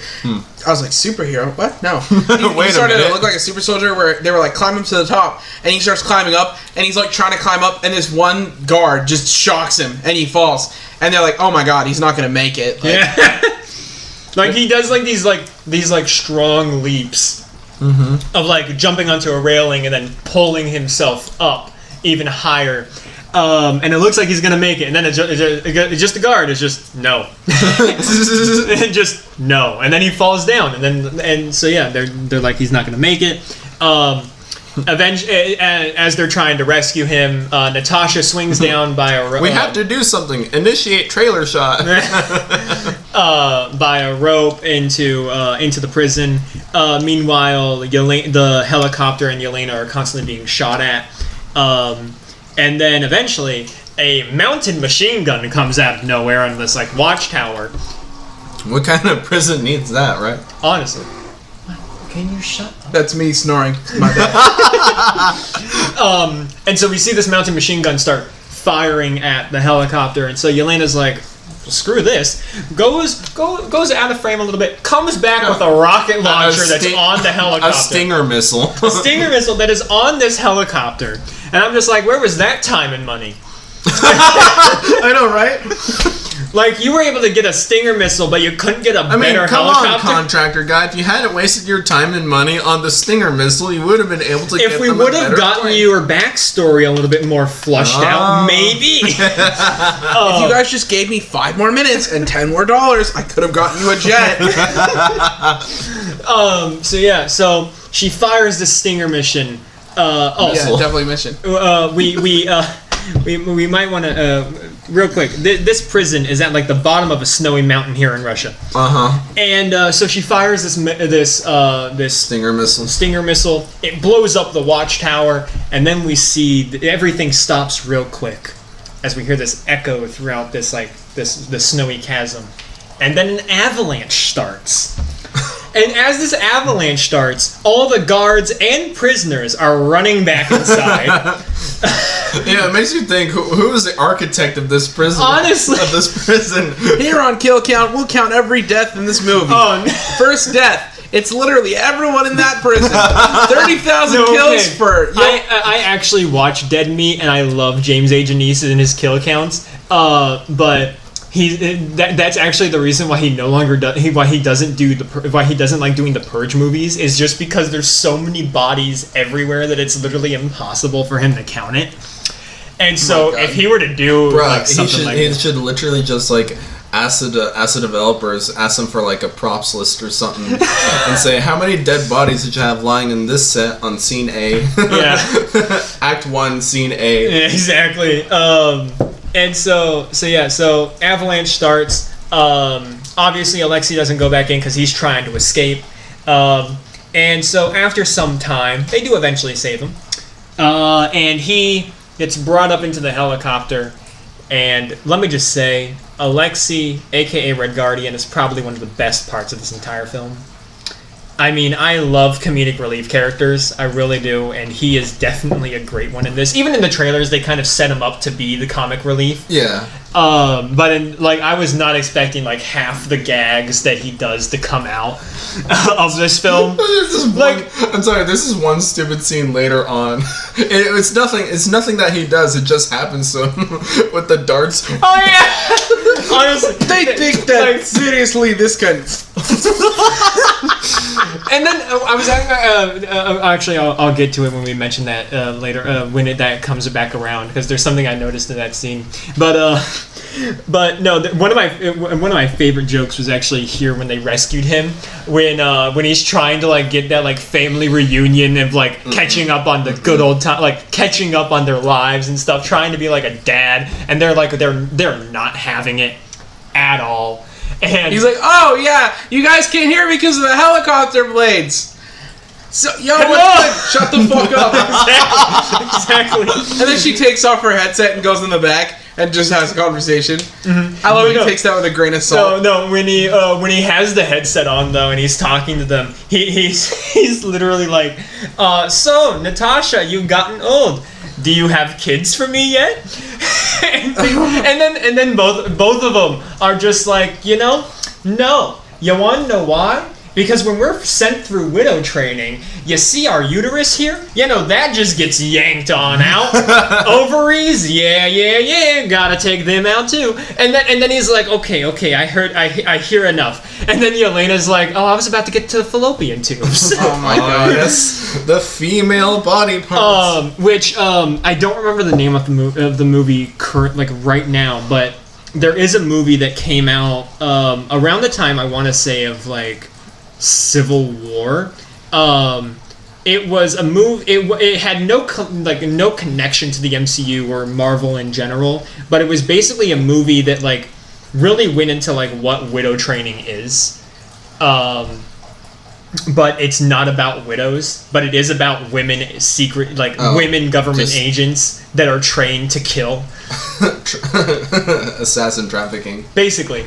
I can't remember the name of the movie right off the bat. I'm sure someone out there knows. But I actually haven't seen the film, but I've heard it's good. But yeah, and so they kind of go through a similar thing in that movie of like they get a full-on hysterectomy, so that they can't have kids. So back to the helicopter scene. So Natasha takes off her headset, takes off Alexi's headset, and then he asks her. So something that we kind of brushed past is they're trying to find where Dyatlov is. Or as they refer to in the movie, Dreykov. It's Dreykov? Yeah. Oh. I'm pretty sure it is. I thought his name was like Dyatlov. No, I have it written Dreykov. However, I could just be thinking about Chernobyl, so... It's like Drakov, I'm pretty sure. Dreykov. Oh, Yeah, okay, so it is Dreykov. Okay, I thought it was Dyatlov. Stupid! Sorry, I was thinking about another Russian film called Chernobyl. So they're trying to find Dreykov, which... Basically, we learn that Natasha was sent a long time ago to kill Dreykov, ended up killing Dreykov, thought that she killed Dreykov and Dreykov's daughter. We learned that only Dreykov's we're daughter... also given like a physical flashback scene of this. Where Dreykov's daughter was collateral damage in an assassination attempt against Dreykov. We'll get back to that later, because they get back to that later. And so, yeah, so... Dreykov's daughter, dead. Dreykov was supposed to die, didn't die, he's back. Dreykov's the man pulling the strings. He was the man in the room that like had that screen of all the Widow agents, yada yada yada. Damn it, I wanted it to be Taskmaster. Flips table. No, we'll get to the table flip moment soon enough. Oh, okay. They're trying to find Dreykov. And that's the whole reason why they broke Alexei out of prison, was because they thought that he would know where Dreykov was. Turns out he doesn't. Because immediately after that Cuba mission, he was thrown into prison. Well, that was a waste of time. But Dreykov says, hey, remember your mother, Melina? Yeah, no, she should know. So then that's when they go after Melina. And Melina lives in... where did they go? It was somewhere. Oh yeah, first the helicopter crash land. Oh yeah, no, they're like, I don't think. Oh, that's right. They're trying to get to like Pittsburgh, Saint something. Yeah, something. Saintsburg. I did not write that one down. St. Petersburg, I think, is what Yeah. it is. They were trying to get to St. Petersburg, and Yelena's like, I don't think we have enough fuel to get there. And Alexi's like, we have enough fuel. We have plenty. Cut to them crash landing. Exactly what Marxists think. All right, because we think we have enough resource, we have enough food for the people, and then the economy crashes. And then the economy crashes, right? Bruh. We have enough money. Next thing you know, people are using wheelbarrows full of money to try to buy a piece of bread. Bite inflation. We see them crash land, which the crash land was probably one of the biggest laughs in the film. In my theater of 5 people. I was the one doing a majority of the laughing here. Depressing. Even I was trying to like hide my laughter half the time because I'm like, no one else is laughing. Shut the fuck up, otherwise they're gonna think you're crazy. I have AIDS. They crash land, not too terribly far from St. Petersburg. Apparently, it's a light walk from where they are. So they go to St. Petersburg where they meet up with Melina, and Melina has a bunch of pigs that she tested the mind control stuff on. Yeah, one of the weirdest things to have CGI in a film that doesn't really have that A much. lot? Well, like in the later half of It the does, movie, but, that's where the CGI so really far there comes hasn't in. been Yeah, a but lot. so far not a lot. But yeah, this is where the weirdest thing they probably use is CG for in this movie. I think for the most part, the pigs were real. I want that and the animations on those pigs did not look realistic. Okay. Yeah, no, like every step they took, all their blubber was blubbering. That doesn't really happen. No. Well, they confront Melina, and Melina's just like, "Hey, food." Welcome. Please sit down, have fun. I didn't click a panic I didn't button. turn you guys in. And what are you guys talking about? Just keep on drink more, get more drinking. Drunken. Yeah, and here's a small joke too. So Alexei goes into the bathroom. All we hear from outside is a few grunts and stuff. And we outside the bathroom. And we kind of cut into the bathroom where we see a shot from his backside. We see him in like these dirty ass underwear from prison that he probably hasn't washed all that much. Oh my And we God. see him putting on the Red Guardian suit, grunting his way through it. I thought I was watching Tim Allen's Santa Claus for a good minute. You're watching me at Old Navy. That's literally just me at Old Navy. The Old Navy Just from the workers are dressing rooms, just No, in the bathroom. So anyway, so he comes out of the bathroom and he's like, "Woo, it still fits." And it's a very much like a laugh, and you'll like mishear it. I heard it, but no one else seemed to have.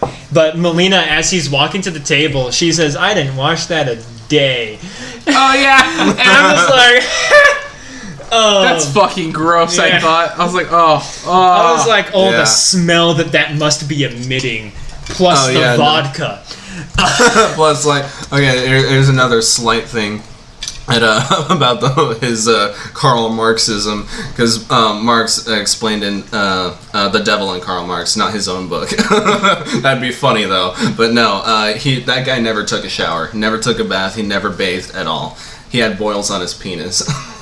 Shit. Yeah, and so I guess he didn't believe in washing or the sanitation. That's of probably one's why he own looks body. so dirty. Yeah, and that's why Captain Communism here is basically hasn't taken a shower. Well, you at can even kind of see that in the beginning of the film when they're in Ohio, because like if you look at his hair, it seems very greasy.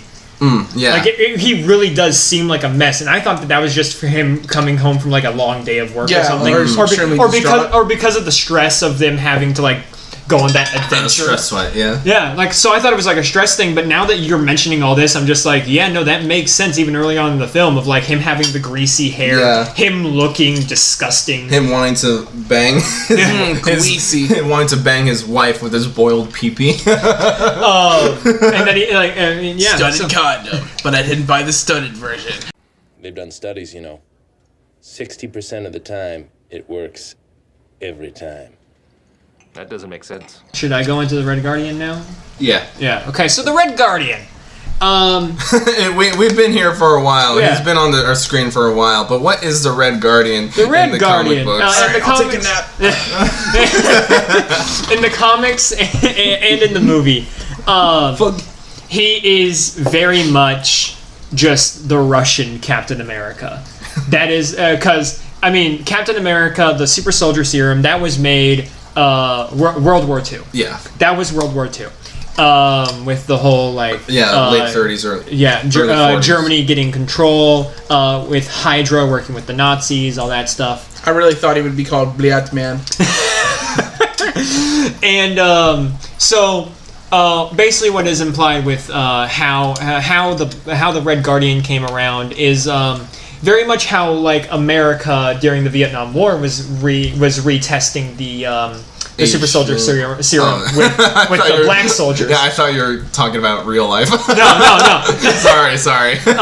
So similar how in Falcon and Winter Soldier we learned back in Vietnam, they tried to recreate the Super Soldier Serum. That's kind of what Russia did. Basically during the Cold War, Russia and America, they had the space race, and they also had this Super Soldier Serum race kind of thing of like who could perfect it first. Oh, I see. Okay. And both were able to do it.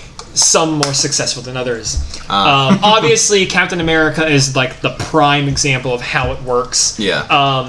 And while it did work with Alexei and him becoming the Red Guardian, he still isn't as powerful as Captain America. And again, one of the running jokes with Alexei in this film, specifically in that prison scene, is the reason why when he's arm wrestling all these inmates and getting the tattoo of the Red Guardian on his back, he's also telling stories about how he beat Captain America, even though, as we all know, he is currently frozen in ice during those stories, because when he was created as a super soldier, Captain America was in ice. Yeah, like Cap didn't even he broke free of the ice in 2011. Yeah, right? and even one of the inmates is like, "Oh, this is fake." Like he an iceberg, like things like that. And fake news. He was in an iceberg. You're lying. Wrong. No, what he should have done, because he's a parody, he would have been like, "Oh no, you're in a state of false consciousness, my guy. What you're saying is wrong because of your implicit biases that you don't know what you're talking about." I think he said something somewhat similar to that, just less technical. Right. Yeah. As like a response to it. Colin, brain hurt. There's really, honestly, when it comes to interpretations, this is probably one of the most, like, when it comes to the super soldiers at least, it's very just like copy paste. Like with the super soldiers, like that's very much what it is. It's just, hey, he did it. We did it. Russian. Yeah. Like, that's basically what it is. That's how he was in the I think even in the comics he was kind of like a Karl Marx parody. Yeah. That's kind of how it was with each super soldier that they made. There was like a societal reason. Because the super soldiers in the Marvel comics were, because comics were a way to like kind of like horror movies were a way to like bring a common person's mind to bring them aware of like things that were going on in like politics or society, like for example the old Godzilla movies. Those were supposed to bring awareness to like nuclear war and like the effects of radiation, things like that. Nuclear warfare. With the super soldiers in Marvel, Captain America was very much to raise American pridefulness. Patriotism. Not pridefulness. It's two different things. Patriotism, especially during World War II. Pride is a sin. Patriotism is a Latin word for filial piety. It was just the extended love of your parents. Oh, that makes sense because the prefix of patriot. Yeah. So with Captain America, it was very much to raise patriotism, to sell war bonds back during World War II in real life. And even one of the covers of a Captain America comic book was literally him punching Hitler, which we actually saw recreated in Captain America: The First Avenger when he was doing his stage performances. Right. It's like, oh, don't worry, I've punched Hitler 100 times. That's hilarious. And so it was very much the same with like every super soldier past that. All the Captain Americas and even the other country versions of Captain America. For example, there is a Captain Britain. They were all used in some form to bring awareness or to raise patriotism for that specific country. What about Canada? Because I know he's a thing. Bring yes. awareness of maple syrup. Captain A. No, actually, with the Canadian Captain, with the Captain Canada or whatever his name is, I don't remember off the top of my head. With his whole thing, it's very much just the Canadian stereotype of him being like overly nice. They all wear the flag as the uniform. So he has the Canadian flag. Obviously, Russia is supposed to be like the Soviet star. The hammer and sickle. Yeah. He's built like an absolute Chad. Captain Britain has like it has stripes. It's got a license to be a superhero on his costume. He has a license to kill from the MI6. But yeah, you got a shanking license, bro. Yeah, mate. Here, right here. Oh, yeah. Carry on. Kill him. And so that's kind of what the captains in Marvel have been used for. Cool. And so that's what Captain Communism. Captain Communism. Red Guardian. That's what Red Guardian was used for. Was to kind of do that whole like communism is bad kind of thing of like, hey, Karl Marx, this is his parody. This is how we make him funny. And so that's kind of what they did. Because gotta sell them books. Yes, exactly. I can't read. Hey, why ain't you running? Well, I can't read. So they then get to that. We then get to the dinner scene that we were talking about earlier with Yelena snapping, because again, Alexei is very much just talking about him, like all in himself, saying how like that 3-year mission was boring as hell, things like that. How it was just a mission, it wasn't real to them or anything like that. And then after all this talking, Yelena eventually is just like, well, They it was were real to me. And so she just snaps and is like, it was real to me, like you guys were my family. And then she hits an entire roast on everyone in the room. She roasts everyone in the room and then storms out. Yeah, she storms into the other room, and they have like then as they're left there, Natasha, Melina, and Alexei, they kind of just sit there in silence for a few seconds until Alexei finally like takes a deep breath in and is like, I'll talk to her. Oh yes, and then that'll totally work. Send in Alexei. Yeah, yes. no, he's the one. My father go toilet on my hands. My father go toilet on my hand. There is reason for story. Sit down. We never did find out what that reason was. No, we didn't. Wait, yeah, no. He had toilet on hand from father. Yeah. So Alexei goes and talks to. That's where you get kitten. So that's where the boils came from.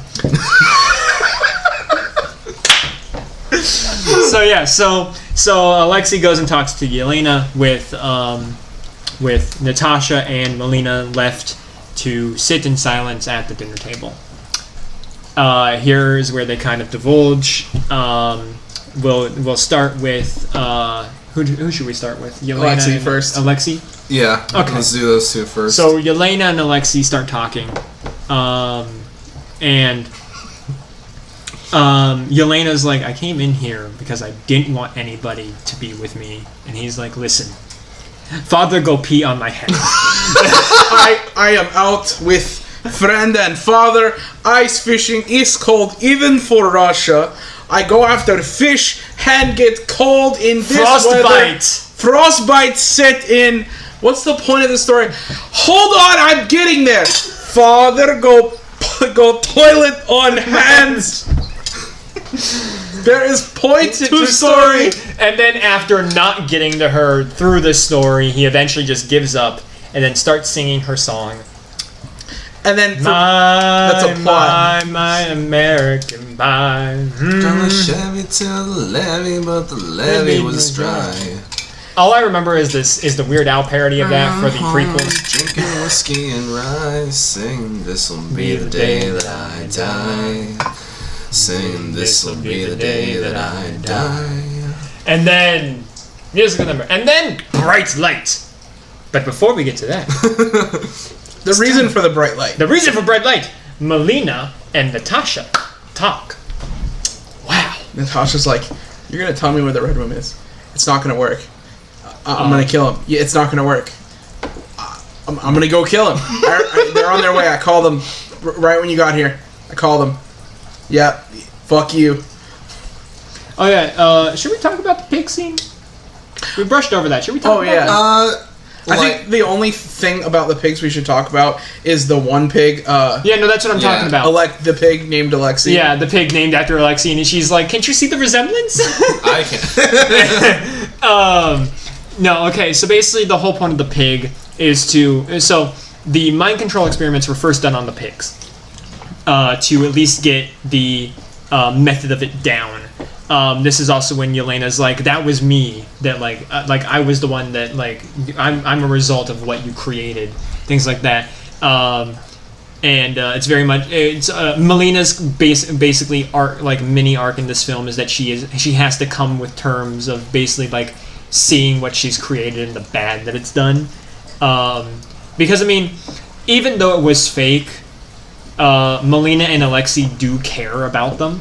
Because, I mean, it was 3 years. Yeah. Like, for anybody, spending 3 years, even as a fake family, is going to do something. You're going to get emotionally attached, at least a little bit. Yeah, that's why I said earlier that Captain Communism here is basically very conflicted with his emotions right now and his ideology right now.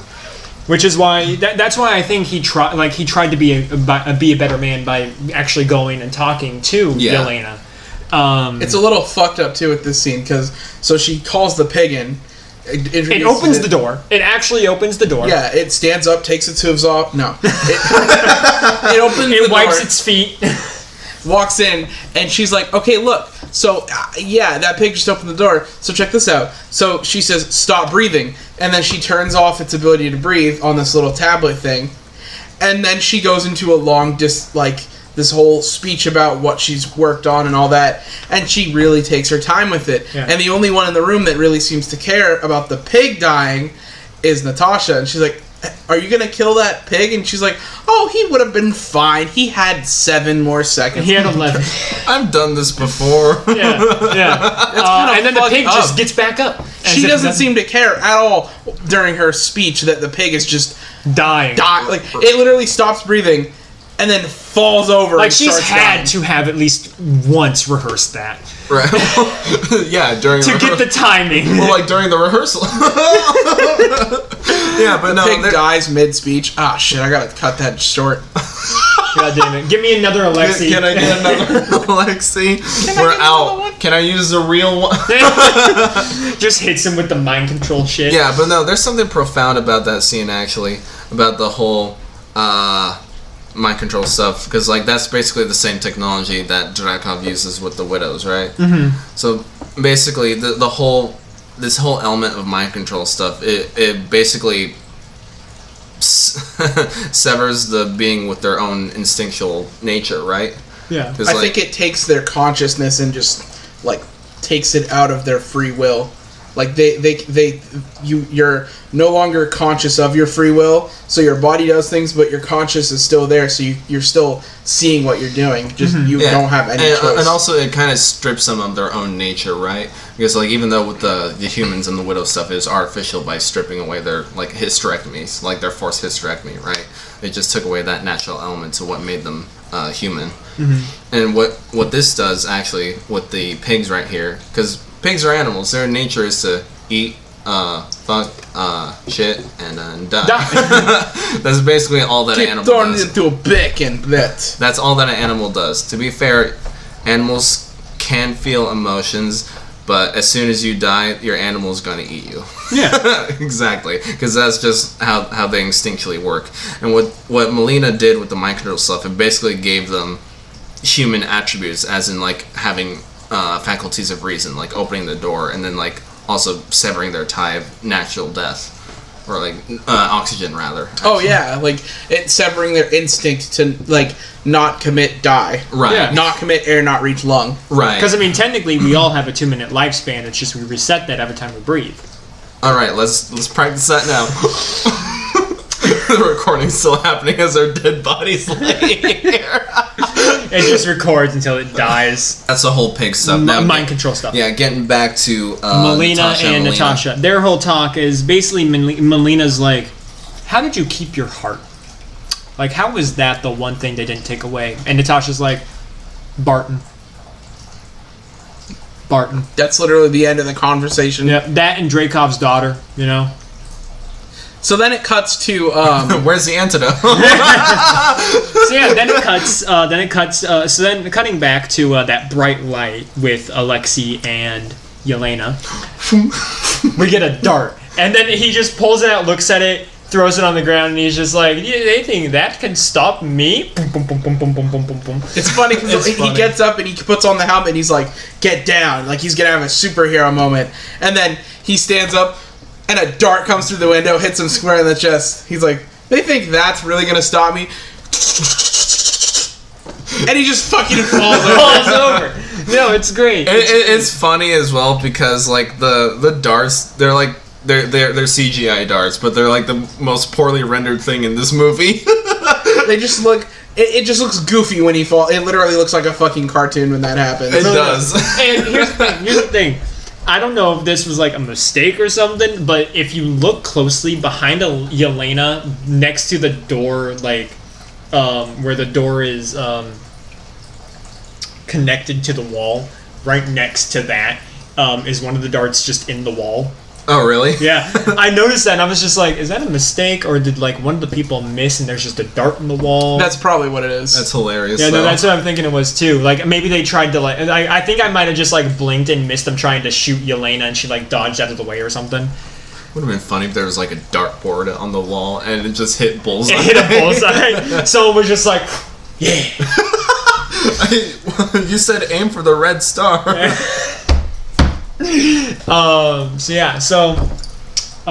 They come and they take everyone. That's one of the things is this is kind of important. Yelena goes into the room where Natasha and the mother's at, and Natasha's on the ground. She got taken out by a now fully suited up Melina. Yeah, Melina, and I was like, okay, that's a plot hole. Interestingly enough, they filled in that plot hole later, but I was like, that is such a plot hole. How did she take down Natasha? How? I was like, oh, that's so ridiculous. She's already down already? Hey, honey, look at me. Where was that fight scene? We could have gotten that instead of they think one can stop me. And then she's just like, yeah, shock thing, Yep. gone. So then they take him up. And as they're heading up to the Red Room, which is what they've been trying to get to this entire time, where Dreykov is. Right, because nobody knew where it was. Yeah, except Melina. And as they're heading up to it, Alexei wakes up from the tranquilizers. Heading up to it because it's in the sky. It's in the sky, and he wakes up and he's like, "We're in but we're it's like we're almost there, but we're still going up." Yes, like I wrote because like there's a line somebody said and it's like, you want to know how the Red Room stayed above the radar? Huh? Above. Yeah. Above. Well, now you know. Above the radar. So when I was watching this, actually, as I saw it like kind of like appear in the clouds and stuff as like they were getting closer, I was just like, oh, it's the Russian helicarrier. Because I'm just like, that's basically what it is. I mean, they're training agents. It's in the sky. I mean, it's like when it comes to the American one, that's actual training. This one is trafficking. Yeah. Russia. So they head up to the Red Room, and they are all separated with Alexei and Natasha in prison cells. Yelena is strapped down onto this table, and Melina is going to Dreykov's office. We are now in the halls of the Red Room. Yes. What happens here? So, I guess we should just go how the movie goes, and we start with Melina. Okay. We start with Melina as she goes into Dreykov's office. And she goes into Dreykov's office. There in Dreykov's office is Taskmaster. I believe Taskmaster is already in the room. Believe so. Taskmaster is always in the room. Yeah. So Taskmaster is already in the room with Dreykov. And Melina comes on in, and she sits down, and Dreykov's... This is basically the moment of the film where Dreykov gives like his big villain MCU speech yes. that we've seen many times before. This is my entire plan. Exactly. Let me show you how everything works in my office, shall we? Just in case, because I know you're not a spy or anything. And so we see him activate his control panel thing of like him using his ring to like swipe across. Puts in a code like a password. It's probably password. Either that or vodka. It's Russia. So, who knows? You have to do a breathalyzer test to make sure that you're drunk. Exactly. Right. And then on the screen, it's a screen that we've seen multiple times throughout the movie. It's the screen that has all the Widow agents on it. And here, again, we see Dreykov's huge plan of just implementing these sleeper agents all over the world. And basically just to take control. Right, he states, I don't know if it's here or a little bit later, that it's like, he states like, all conflicts that have happened in the last, 40, 50 years or Something whatever like that. Basically when the Cold War ended. Oh, basically when the Cold War ended? Okay, for the last 30 years, that was me. I could start a war. I could start and end wars with my widows. I can make a quarter of the population of the world starve if I wanted to with my widows. I make and break kings with my widows. He says all that kind of stuff. Yeah. But he also looks into what's her name? I can't. Melina? Yeah, Melina. Fuck, I'm really bad with names. He looks into Melina's eyes and he's like, "Nice try, bitch." And Natasha takes off this like. Yeah. No. Okay. So what happens is he goes to touch her face or something, and Melina grabs his hand really fast and then lets it go and lets him touch her, and then he says something about how you learn to recognize your love's eyes or something like. He says love in there. He says you learn you could recognize someone who you've raised eyes anywhere. Something like that. And then I believe he's the one who actually peels he back. is the one that peels it off. Because for the longest time, because it was Melina that shot Melina in quotes, that shot Natasha in quotes. We believe she's under the auspices of the Red Room this entire time, Dreykov's control this entire time. Yeah. Which we find out is not true here and now. Right, like you're saying, oh, that's a plot hole, and but then it's like not a plot hole. Yeah. Because they actually flash back to that scene where they have Natasha and Melina talking out their plan, swapping clothes, all that stuff. Which the face masks that they use are the ones from Winter Soldier that Black Widow used to infiltrate that room of bureaucrats. Right. And so we see those come back in this movie, and that's how she's able to infiltrate. And Melina, where we see Melina is in her Black Widow disguise. She's in a prison cell with Alexei, and Alexei has like this almost like this drunken moment of like just breaking down, crying, having his like unmasculine moment of just like breaking down to who he thinks pouring his heart out. Yeah, pouring his heart out to who he thinks is Natasha. He's like leaning against the glass. He's breathing on his breath is fogging up like the glass door that like conceals them in. And then you just see Natasha, who's now been revealed to be Melina, like open up the cell, and then his like arm goes through, and he's just like, what the hell? and he's like, how did you do that? And she's like, I designed it myself. And then takes the mask off, and he's like, really? You could have told me that sooner. I'm pouring my heart out to who I think is Natasha. I'm trying to be a good father. Yeah. I have to admit that socialism sucks. And so they kind of have that moment. Yelena, as we mentioned, she was strapped down to a table. As Dreykov talked about in his evil plan with cuts towards Yelena, basically what his plan is that using Yelena as a guinea pig, he wants to basically find the weakness in the mind control and be able to stop the red mist from affecting future agents. So he wants his doctors to basically perform brain surgery on Yelena by taking out her brain while she's still conscious. Lobotomy. Exactly. But alive. But Melina and now informs her and is like, hey, you have a 2-inch blade in your pocket. And she's like, that would have been great information to tell me sooner. Yeah, because of the earpiece that yes. she and had. And Alexei actually like goes to talk to in his earpiece to like talk It's to like, Yelena, your turn. I'm sorry. Yeah, exactly. And then Melina's like, oh no, you don't have an earpiece. Only Yelena and I do, because we only had one pair.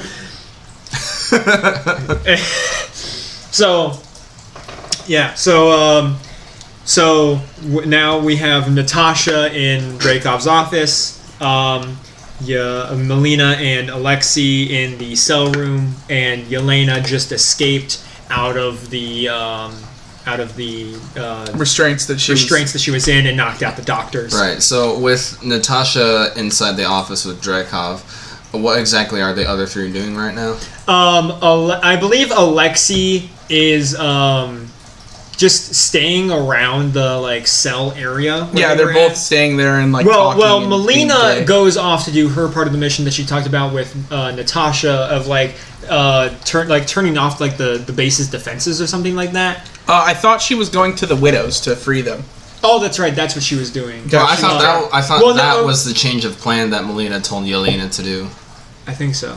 Maybe. I don't remember. I don't remember. Going on. I don't remember. I swear that was like. Well, I know Yelena's mission is to use the mist to free the widows from the mind control.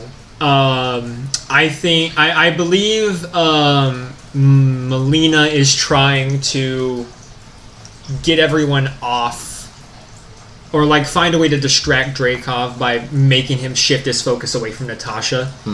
And Natasha is finding out the hard way that she can't attack.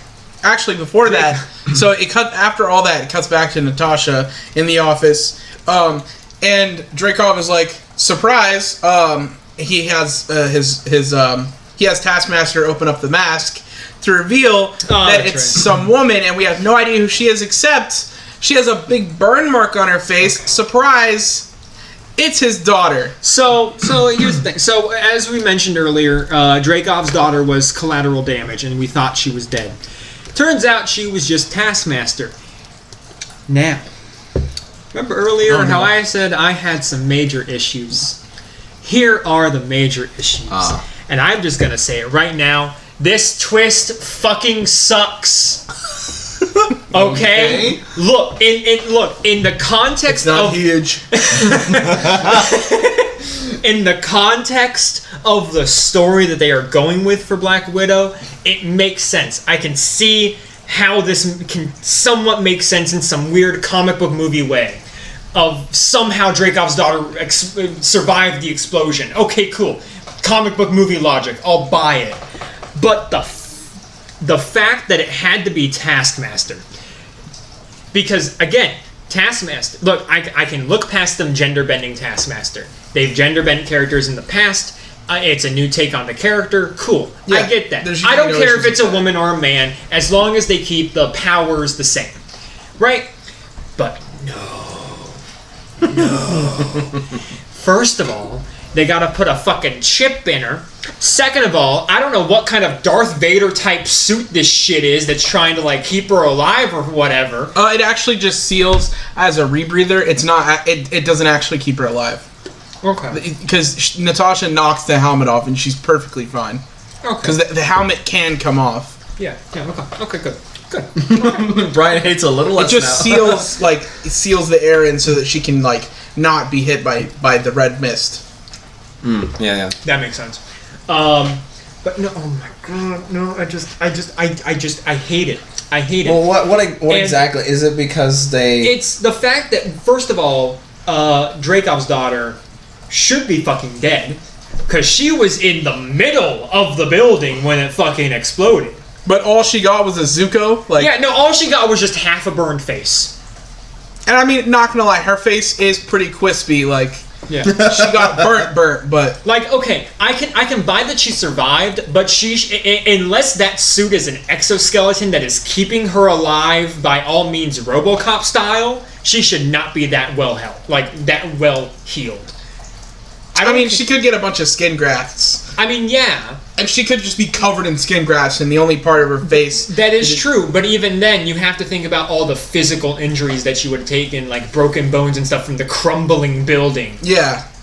And plus, she was a child when it happened, so it would have been very easy for a giant piece of building to just crush her in one go. Okay, so your problem is more that it is illogical for this to be a thing. It's a combination. And it's not... So, okay, so is it a combination of that and also the badassness of Taskmaster being left to like a very predictable and generic plot twist rather? It's both of those and one more thing, but that final thing doesn't come until the ending, and I'll get to it when we get there. Really now? Okay. Brian has lots of problems with this. Just with again, overall the film is good. It's a decent film, but when you really get into just like Taskmaster and like the counterpart between the movie version and the comic book version, it gets all messy, and I hate this just rendition. I'll get there at the ending though, because the ending is really the bow on top. Alrighty then. So anyways, yeah, you're not getting any counters to that. No, so we get this reveal. We get this reveal that it's Dreykov's daughter. Cool, okay, she's alive. Whatever bullshit logic you want to throw it as. And then Dreykov is like, he doesn't say it, but in his body language, he's just like, come on, hit me.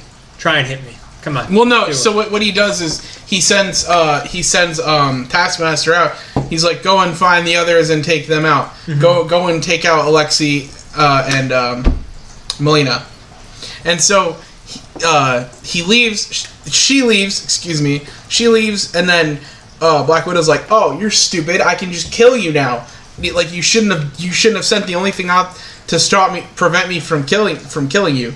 And so she tries to shoot, and he's like, "Go on, go ahead, do it." And he's like, "Oh, the safety must be on." Takes the gun from her hand, and I found that fucking hilarious. And fires it. I'm like, "There's no way. Like what?" And then he's like, "Okay, go ahead, try your knife." She whips that puppy out in no time, tries to stab, and then just stops just short. and she just can't do it. He takes the knife out of her hand, and then basically, I found it kind of fucked up that he went for the slap and she winced, like flinched at it, because it's so like out of character for her to even like care that she's about to get slapped. But he's like, the explanation is if they smell his pheromones, like if they can smell him, they lose all ability to cause any violence whatsoever. Is a pheromone like a perfume or something? I don't understand that. It's similar. I think it's just a different extraction process.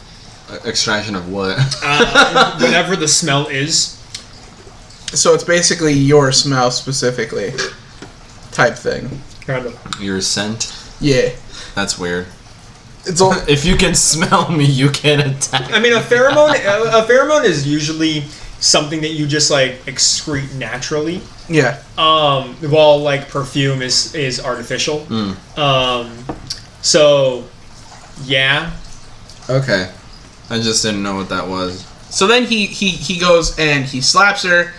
She gets up and she goes back to being her natural. Yeah, she's like, Black "What? Widow You think self." I can't take a punch?" So he punches her, and she's like, "And you are so weak, picking on little girls that can't even fight back." She just makes him angry, and so he just goes full ham on her.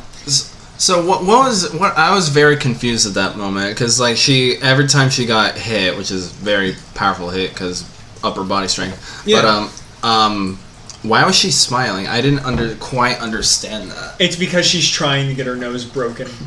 Oh really? Because that's so much better than what I had. It's because as we learn in a little bit through a flashback to that same conversation with Melina and Natasha before everyone came, because she knew going into this about the pheromones.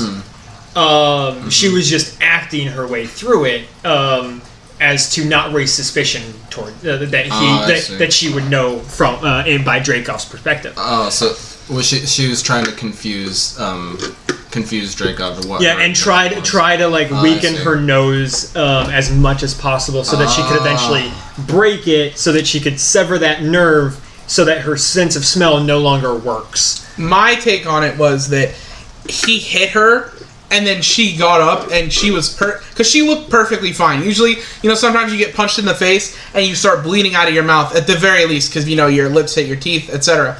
I thought she got up and laughed because he was just that weak. Compared to her, he was literally just weak.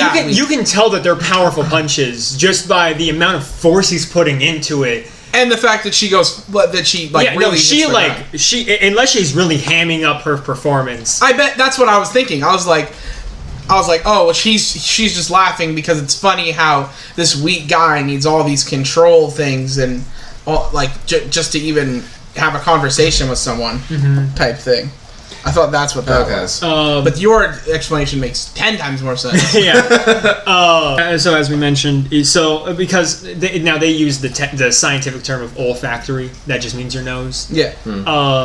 Your sense of smell in the biz, that's what they call the olfactory sense.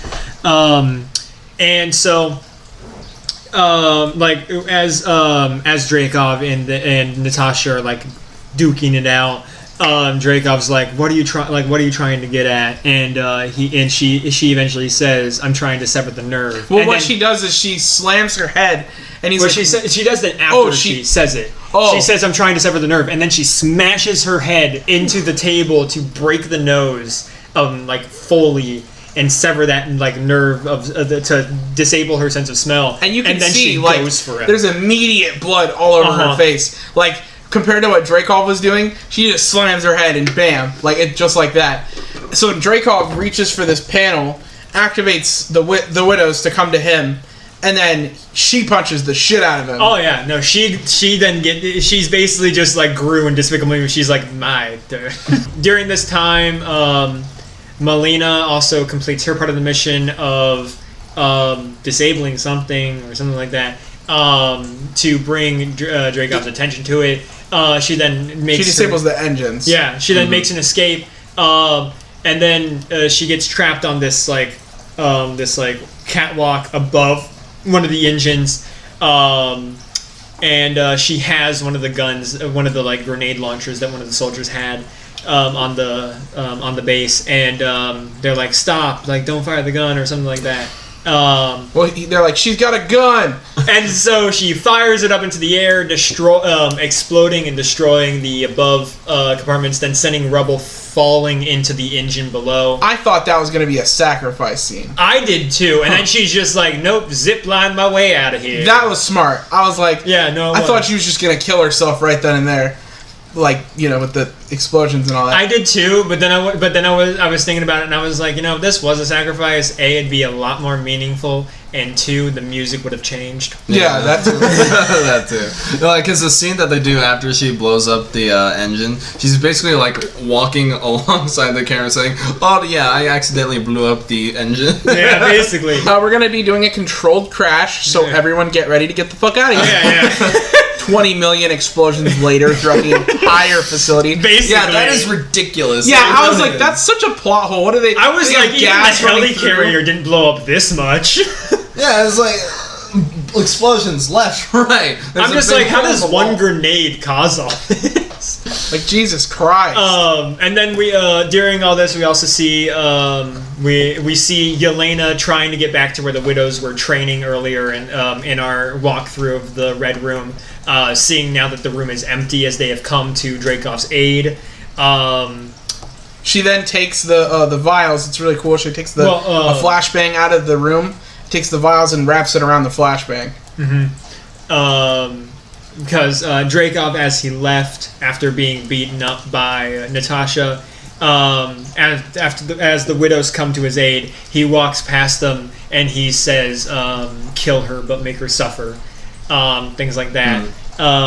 And Natasha does a really good job at like really holding her own in this like scene. I mean, obviously she does get overempowered, but Yeah, because it's 20 widows. yeah, like, it's 20 widows against one Natasha. But for the most part, she is able to like hold her own throughout most of the battle. until right at the end. Yeah, because right at the end is when they're all like, "We can't beat her in groups. We all just have to like just pound her," which is what they do. They eventually get the upper hand. He's coming back. Oh no. And so yeah, Yelena comes in at the last minute before they just beat the crap out of her, throws in the mist, and then they all are rescued. Which, here's the thing, they all speak Russian, but they understand English. Yeah. Huh. Easier to speak a language that, or no, it's easier to understand a language than speak it. That is true. And then around the same time, I think right after this, is when Alexei encounters Taskmaster. It was a bit earlier before It was a bit early. Melina blew up the engine. Okay. Yeah, that's how like as that's right, it was. Yeah, that's how our heroes, as they're trying to escape the place, Natasha gets blown through like the second floor and is landed right in front of Taskmaster, who's inside the cell. Yeah, Alexei and Taskmaster have a little fight. Taskmaster goes Wakanda forever. And I thought that I was like, oh shit, he's really gonna she's really gonna kill him. Like when she did the Wakanda forever thing. And then Red Guardian is just like, "Hey, cell time." Well, no, actually, so Red Guardian is like fighting, but he's really losing. I thought this was going to be so gruesome, and I'm so glad the MCU didn't go this route in this movie. But Taskmaster grabs his arm, pulls it back, whips out a blade, and is about to cut his arm off. I was like, holy shit! And then at the very last second, Melina comes back and does like this cool Black Widow move and flips her into the cell. Yeah. They mother and father double team. Yeah. Yeah. Why is a fake family more functional than mine? Wait a minute. Giggity, giggity. So Taskmaster gets thrown in the cell. This was earlier. So cut back to where we were. Natasha. So Natasha, during her fight with Dreykov, was able to slip the ring off of his finger. He's being escorted away towards safety by some guards. And then he realizes that his ring is missing, so he tries to go back, but the guards won't let him because they're trying to get him to safety. And then the hallway collapses right behind them. Yeah. So Natasha uses the ring to open up the panel, and she like downloads the files. I think She uploads a file to all the widows around the world. Yeah. Or that, or she downloads the location of. I think that's what she was doing. Because near the end, she gives the list or the USB or whatever to Yelena, saying, "This is your task now, because I'm gonna die." Yeah. This is your movie. Basically. And so she downloads the locations of all these widows, and then she gets blown up or something like that, right? She survives a ridiculous amount of explosions. Oh yeah, no. The part that I really want to get to about that will be soon enough, where I think she really should have been dead. And anyways, so so she falls through a floor and she lands right in front of Taskmaster in a cell, and she's like, "I'm sorry. I know you're Dracov's daughter. I know that you've tried to kill me this entire movie, but I still love you." And so she opens up the cell for Taskmaster, and then now this coming up fight scene was I really like this mid-air fight scene. Again, the fight scenes are still really nice. Yeah. Like no matter how bad I like the twist or whatever, the fight scenes, I gotta admit, are still pretty cool. And so this one is in the air for the most part, and the part where Natasha really should have been dead is right about here, because she jumps out this window. And then grabs onto this railing that's falling off, and I'm at the height of which you fell, and the way that you're grabbing this, either your arms should be completely dislocated or they should be ripped off your body. My rebuttal to that, and I thought about it too, because I was like, there is no way she just fucking survived that. The widow suit that she's wearing could very well be extremely reinforced so that they can do stuff like that. Where when she hits the thing, the suit stays together and absorbs most of the impact so that it doesn't dislocate her fucking arms. Absorbs, okay, because I was about to say, what if it dislocates but the suit is still rubber and her arms are just The way that you were explaining that, what it sounded like to me is that the suit just forces her arm back into place as soon as it were to dislocate. Oh, fuck that. So it dislocates, but the suit's so tight that it's just the suit's no, that's wrong. The suit's hang on, get ready, breathe. Yeah. I feel like that's what Spider-Man's Iron Spider suit would do. Right, yeah. Okay. But yeah, so we get this mid-air fight scene between Taskmaster and Natasha as everyone else is escaping with Yelena parachuting down. Yeah. A little before that. Because Dracov and guards and Dracov and guards were getting away on some random helicopter that was there. Cool. And so Yelena was got on top of the propellers and stuck her batons to combine the batons and stuck it into the propeller while Natasha was running towards her. No, don't. Yeah, and it blew up the entire helicopter. It made a small explosion first that threw her, which I thought, I was like, yeah, she probably could have survived that, because it was just the amount of force that the propellers had pushed her back. Mm-hmm. And so she gets pushed back. Natasha follows after her with a parachute. She puts it on her. She parachutes her away. Alexei and Melina, they got a separate helicopter that they flew away on. So Yelena and Natasha are there parachuting down, and then Natasha sees that Taskmaster's coming down, so she jumps off of Yelena, lets Yelena parachute down as she is now fighting Taskmaster. They do this mid-air battle. It's a pretty nice battle. I'm not going to go too much into it because there's not really much I can actually explain to y'all and make it make sense. One plot hole here is plot hole. They're really fucking low to the ground. They pull the parachute and then hit the ground 3 seconds later. Right? They should have died. I'm just if Kingsman taught me anything, they should be dead. Right, because isn't the rule once you get the parachute on and you jump, you count to 5, then you pull the string? Well, no, you get to a certain amount of altitude. Yeah, and like a there distance is an down. altitude at which point if you do not pull the parachute either at or before that altitude, you are at the very least going to break something when you land. Gotcha. And it just depends on what angle and how fast you're coming down and how far up. how far up and how fast it's able to slow you down. Gotcha. I think it's like I want to say it's around like 3,000 feet, like 1,000. It's around that. Like 1,500, 3,000 feet, I believe, is where like that limit is of like if you do not parachute now, you are going to at very least break something. Okay. But yeah, so so Taskmaster and Natasha, they eventually make it to the ground somehow alive. They take they take Taskmaster's mask off and then blast her with the red mist, clearing her from the mind control. And this Here you go. here it is. Here This is we go. that third point. The reason why I hate that they stopped her from being mind controlled, or that she was even mind controlled in the first place.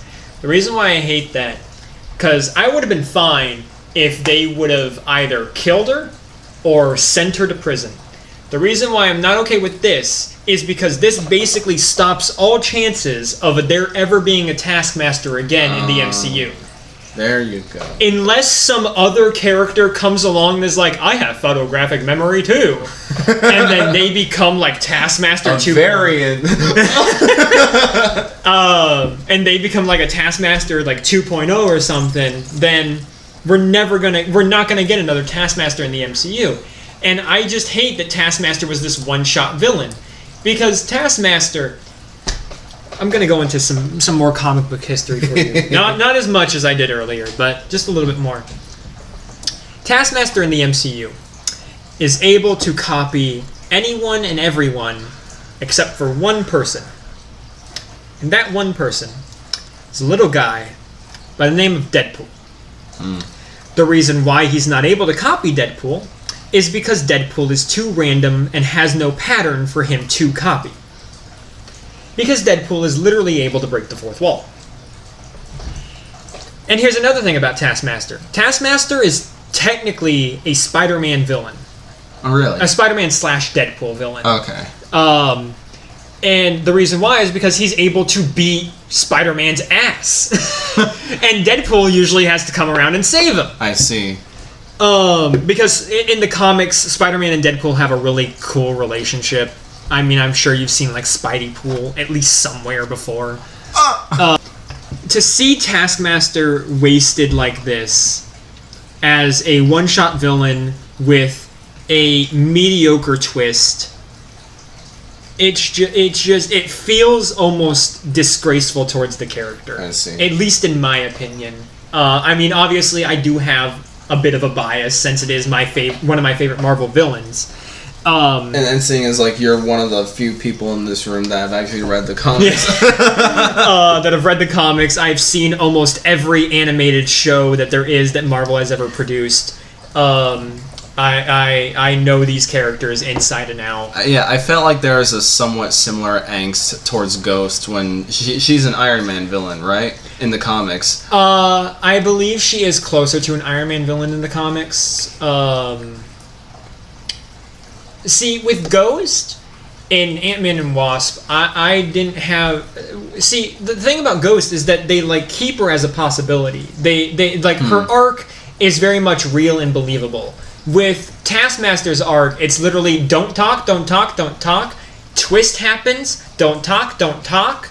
Mind control healed. That's her arc. Gotcha. With Ghost, it was an actual like character arc that a villain would have of like a believable turning of a new leaf. At least from a character point of view. But here it's just mind control healed, all done. Yeah. I mean, at least there's some sort of closure with the character, like right at the end. The only words that Taskmaster says in this entire movie is, "He's gone." Yeah. No. Okay. Again, from a movie point of view of just the story of the movie, it makes sense. I see how it makes sense and how it could work just in the context of the movie.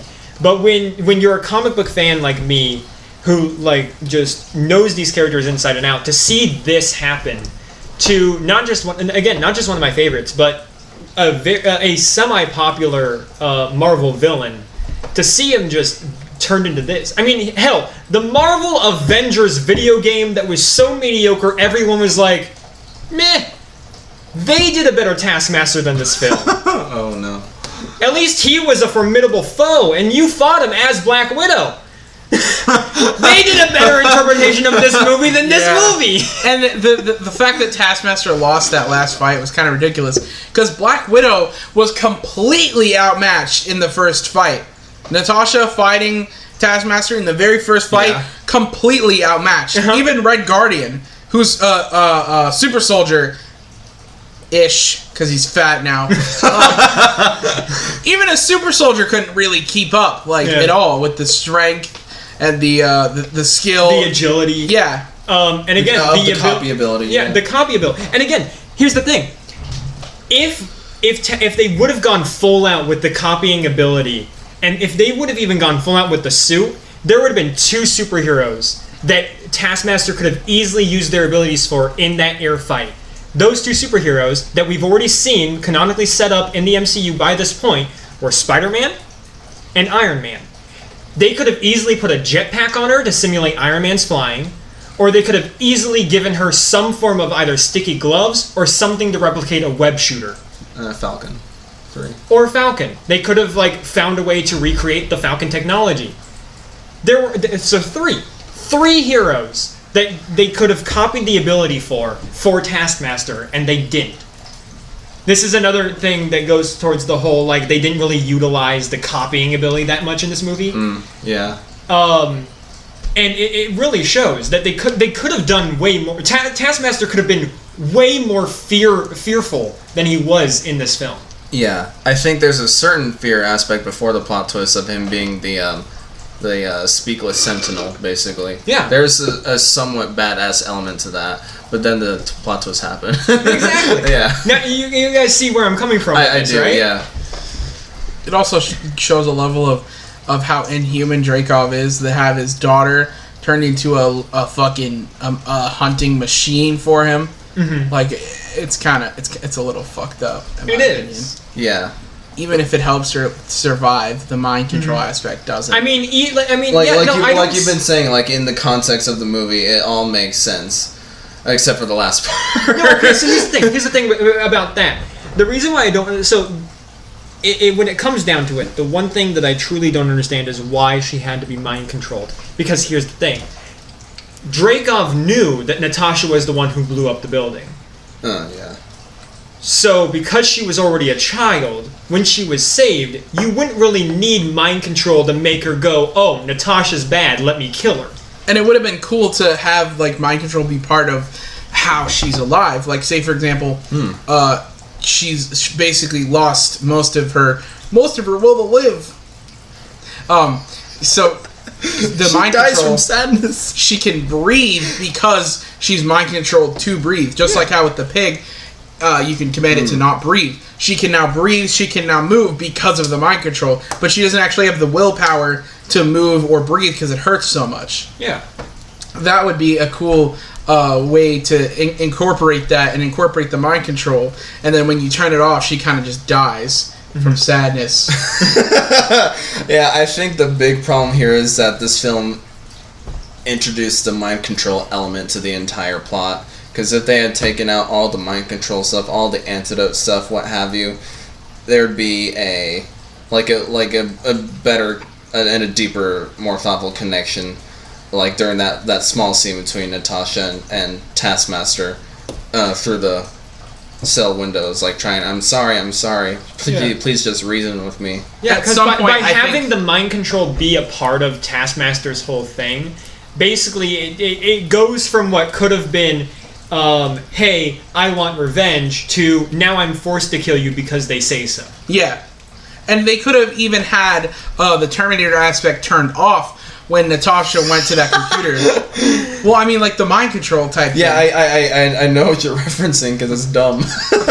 Yeah, that's the whole thing. Not even just with Taskmaster, but with all the other widows as well, that they decide to make it a mind control elements. Whereas they didn't have that in mind at all with Natasha back in the very beginning. Yeah. They could have had that aspect shut off when Natasha got to the It computer. could have been a lot deeper and a lot more, a lot less forgettable, rather, movie, as I'm thinking going on. It could have been a less forgettable movie if they had not implemented a mind control. Oh yeah, no, this is definitely a movie that I will not be revisiting. Yeah, no, I can Because like, safely say that myself. I mean, even then, like there are Phase 1 Marvel movies that I will go back and rewatch. Like I Iron will. Man 2. I would literally go back and watch all of Phase 1 all over again. Iron Man 1 through Avengers 1. I can rewatch any of those films, even Incredible Hulk. No. I can rewatch any of those films. Get out. The door's over there. Well, I'd fall asleep during Incredible Hulk. I would rather rewatch Incredible Hulk than rewatch this. Huh. In complete honesty, I would rather watch The Incredible Hulk than watch this. And the reason why is because at least in that movie, they did Abomination okay. Yeah.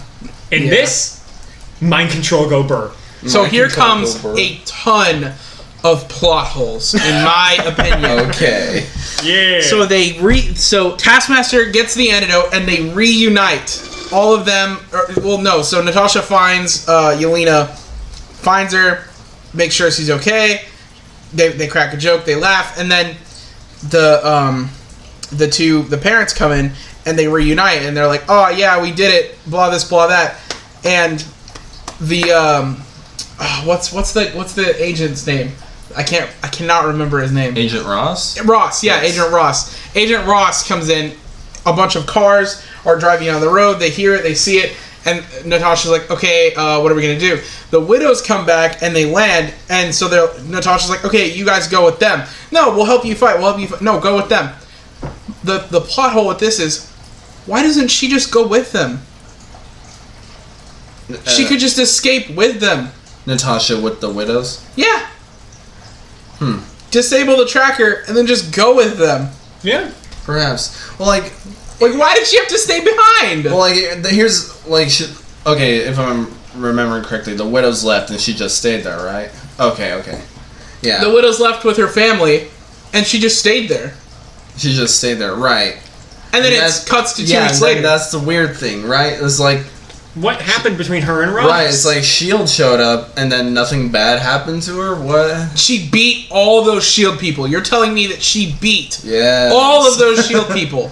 That's the other plot hole, too. I have a feeling her and Ross were just like, hey, Ross, how you doing? Oh, I'm doing good, thinking about doing the Red Hulk, maybe something like that. She's like, oh, you're setting up the Dark Avengers? No, maybe, I don't know, whatever Kevin Feige has planned. And Natasha's like, okay, I'm going to go be in Infinity War now. Okay. It's just dumb, because, like what? Ross is just talking to her, and then she's like, well, I'm not even really here right now. And it cuts to a chair with her on FaceTime. Yeah, This is a hologram. you've been chatting with me on FaceTime this whole time. I wasn't even there. It's a pandemic Zoom meeting. She's wearing she's wearing a suit top, but like underwear for bottoms. Like fucking hell. Just like how in the beginning, how she cuts to the bathroom, like, oh yeah, I'm gonna ship. Fuck you. That would have been fun. That would have been a funny callback to that. yeah. Yeah, but no, they just cut to there. black. Yeah, they cut to And then black. cut to 2 weeks later. No resolution about that whatsoever. Cut to 2 weeks later when we see the contractor and he's like, see what I can give you with money and time? Boom, Quinjet.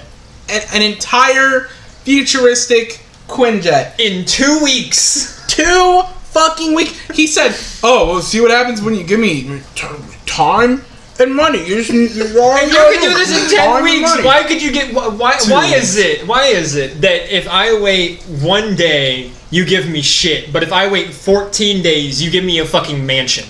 Right? With a little time in 5 extra minutes, 10 extra bucks, I could have got you literally the entire United States Army. I could have gotten you all of McDonald's. I could have got you Amazon itself. You could use all the drones and fight Beanos. Launch up to space.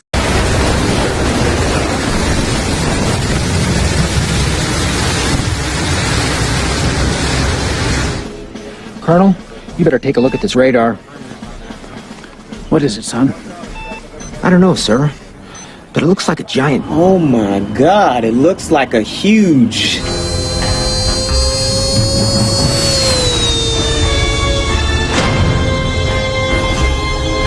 get the 2 weeks later bullshit of, hey, Infinity War. Yeah.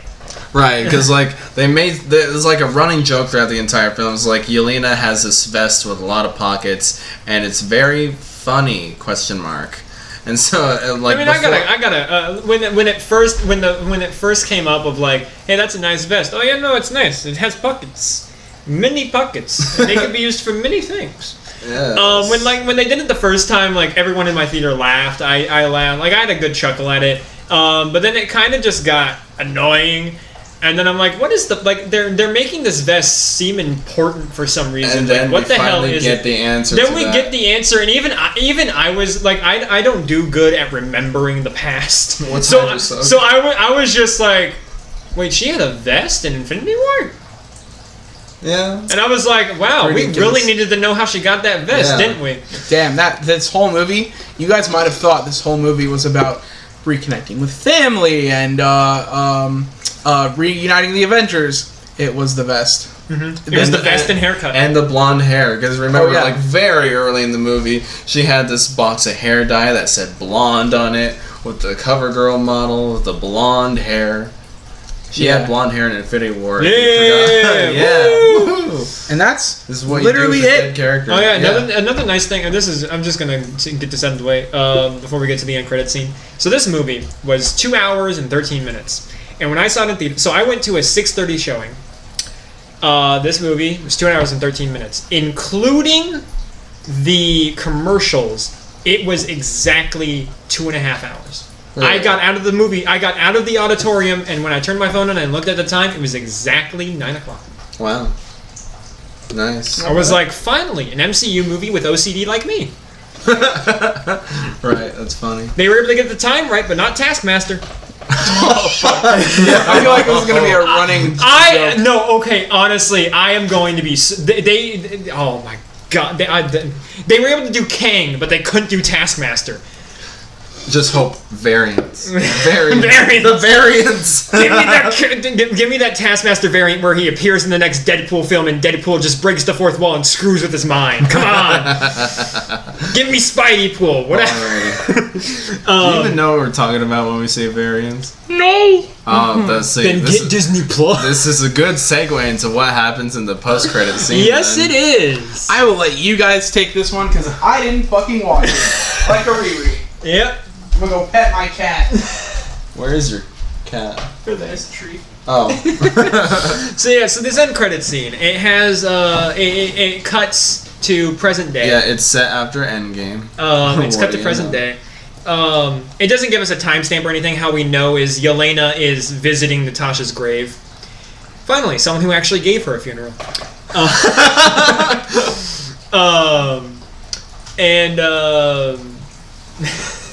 Dead, just like Taskmaster's story.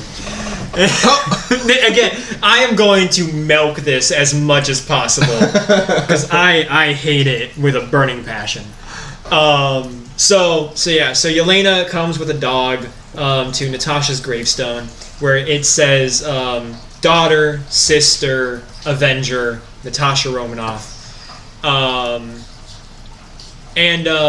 So here's the thing. When I first saw when the scene first started, because it was underneath a pink blossom tree, I thought that it was actually going to be her mother's tombstone. Because earlier in the film we learn from Dreykov when Natasha's interrogating him about her mother, because we learned that Natasha was abandoned and then taken in as an agent for the Widows, even though she wasn't actually abandoned, it was all part of the plan. The sacred time. Oh no! We learned that that Dreykov's mother, that Natasha's mother was killed, and she was buried underneath a pink blossom tree with a tombstone that said unknown. I originally thought it was actually going to be the mother's tombstone, or it was going to be Natasha's tombstone next to her mother's tombstone, but there was no mom tombstone. It was just Natasha's, but it is underneath a pink blossom. And because connections, and so Yelena comes up and is like paying her respects to it. It looks like it might be like some form. I don't think this is supposed to be like the funeral for it. I think it's like some form of like anniversary of the death. Probably. or something like that. 1 day anniversary, yeah. It's been exactly 2 weeks. Time and money. So she comes and visits, and she's sitting there in silence. And then all of a sudden you just hear snorts, and then the camera pans next to her, and we see a familiar face for those of you who watched our Falcon and Winter Soldier podcasts. We see a Miss Valentina, aka Val, aka Madam Hydra, with her purple streak and her purple cloak. Yes. And we see her coming and saying, "Sorry, I'm allergic to the Midwest," which again, everyone in my theater just laughed. So we see Valentina come and is like, and like Yelena's like, I deserve a raise, and she's like, you and me both, sister. Like, Valentina very much here for laughs, but also like a plot. Yeah, very much. Plot setup and elements. Like apparently, Yelena and Madam Hydra have been in contact with each other, in cahoots with one another. And we see Valentina give her next mission, which as she says, "Do you want the man responsible for your sister's death?" And then hands her an iPad, and on that iPad is a picture of the one and only Clint Barton, aka. Who was that guy again? The guy that'll never get his own solo movie. The guy who always won. No, think about it. He was there when he was with the Avengers. The Avengers won. When he was with Loki won. When he was with the Avengers, when he was on Cap's team, Cap won. Yeah. When he was not there in Infinity War, they lost. When he was there in Endgame, they won. Yeah. Hawkeye is the real team member. He's the heart. His wife is played by Velma from the live-action Scooby-Doo movies. Do with that what you will. But yeah, okay. But yeah, so that's our setup. That's the thing, and here's my problem with that. Okay, so for those of you in the audience who haven't listened to our Falcon and Winter Soldier podcast, you probably have no idea what we're talking about, or who this woman was when you saw her when you watched the post-credit scene. You're like, okay, a woman with a purple streak in her hair. That's fine and nice. But lo and behold, she's not the first time she's been introduced in the MCU. Nope. Where'd that be? On Disney Plus. Yeah. Our biggest fear has come. I mean, okay, so I understand where you're going, like where you're coming from when you say like from a common moviegoer's perspective. I mean, we both have Disney Plus, so I'm just like, I mean, I'm not too fazed by it because I have Disney Plus. I'm able to watch the shows. Right. But after I watched the movie, after I saw that end credit scene, it finally like dawned on me and hit me of like, wait, yeah, because again, I saw it in a theater. I didn't see it on Disney Plus, so I had that theater, that moviegoer's perspective, and so after the movie was over, I was like, holy shit, Ethan, you were right. Like from a common moviegoer's perspective. This would very much be a moment of like, I have no idea who this character is. Colin, general audience member, sitting on the couch, do you have any idea what we're talking about? Not even at all. my point exactly. Yeah. Talking about. I mean, unless you knew the comics, or you had a friend like us, or you had these podcasts. Which, if you're just listening to these podcasts, what are you doing? Get a life, okay? Go make some money. Buy Disney Plus. Go watch the stuff. Yeah, okay? like, come on. You're, what, like 3 hours into this podcast? Go, fuck. But yeah, she kind of showed up the same way that she did in Falcon and Winter Soldier. Oh, just appearing. Appearing in Episode 5, and it was like, okay, this is a thing now. Mm-hmm. So yeah, this does get into my point. Like, I've been saying for a while since WandaVision, basically. Since WandaVision, basically, yeah. Since the new Marvel TV shows on Disney Plus were using the same characters from the movies, I had a fear that Phase 4 was going to do some stuff where they require the audience to have watched the TV shows to understand what's happening in the movies. It was like, you have no idea who that woman is. Nope. Exactly, because you never watched Falcon and Winter Soldier. I mean, I can assume that she's an employer of some kind. More or less, yes. A recruiter, if you will. She was more of a recruiter for U.S. agent. Here she's like hiring, basically. But it based on what she says of how when Yelena's like, I deserve a raise, and she's like, oh yeah, you and me both. That her saying you and me both would imply that there is someone even higher above Valentina. Unless she's saying I need to give myself a raise. Usually you wouldn't say that.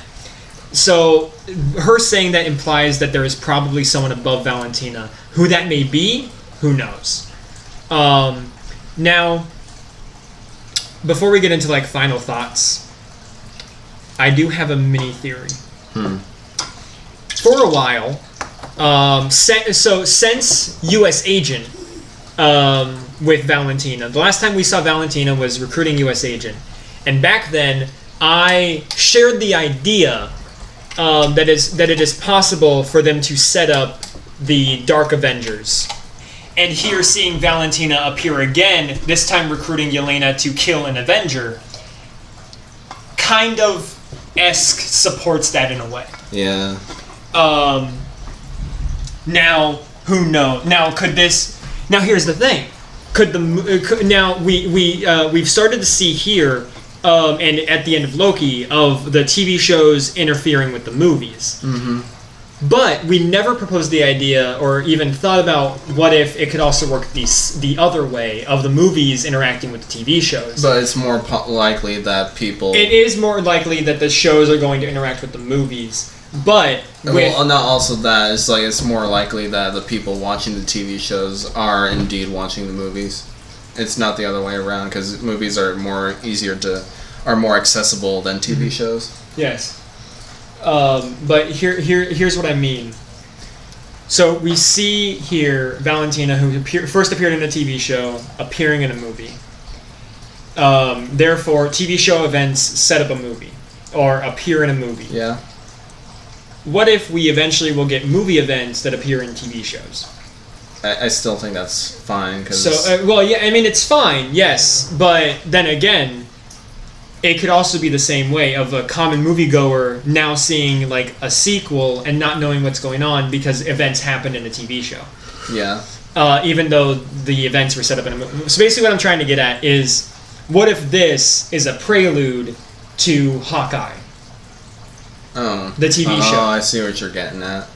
What if this is now a prelude into the Hawkeye TV show? Because remember, this movie, if this was supposed to be the original end credit scene for the movie, then this would have originally been Valentina's first appearance, and then we would have seen her again with even more setup in Falcon and Winter Soldier. You're actually kind of right about that. And here's the thing: because Hawkeye isn't supposed to come out for a while still, then having this come before Hawkeye could potentially allude to the fact that this could be potentially setting up either the main plot or a potential climax for the Hawkeye TV show.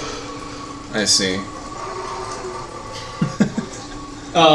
Again, that's at this point it's just inference, but you have to admit there are some very keen details there.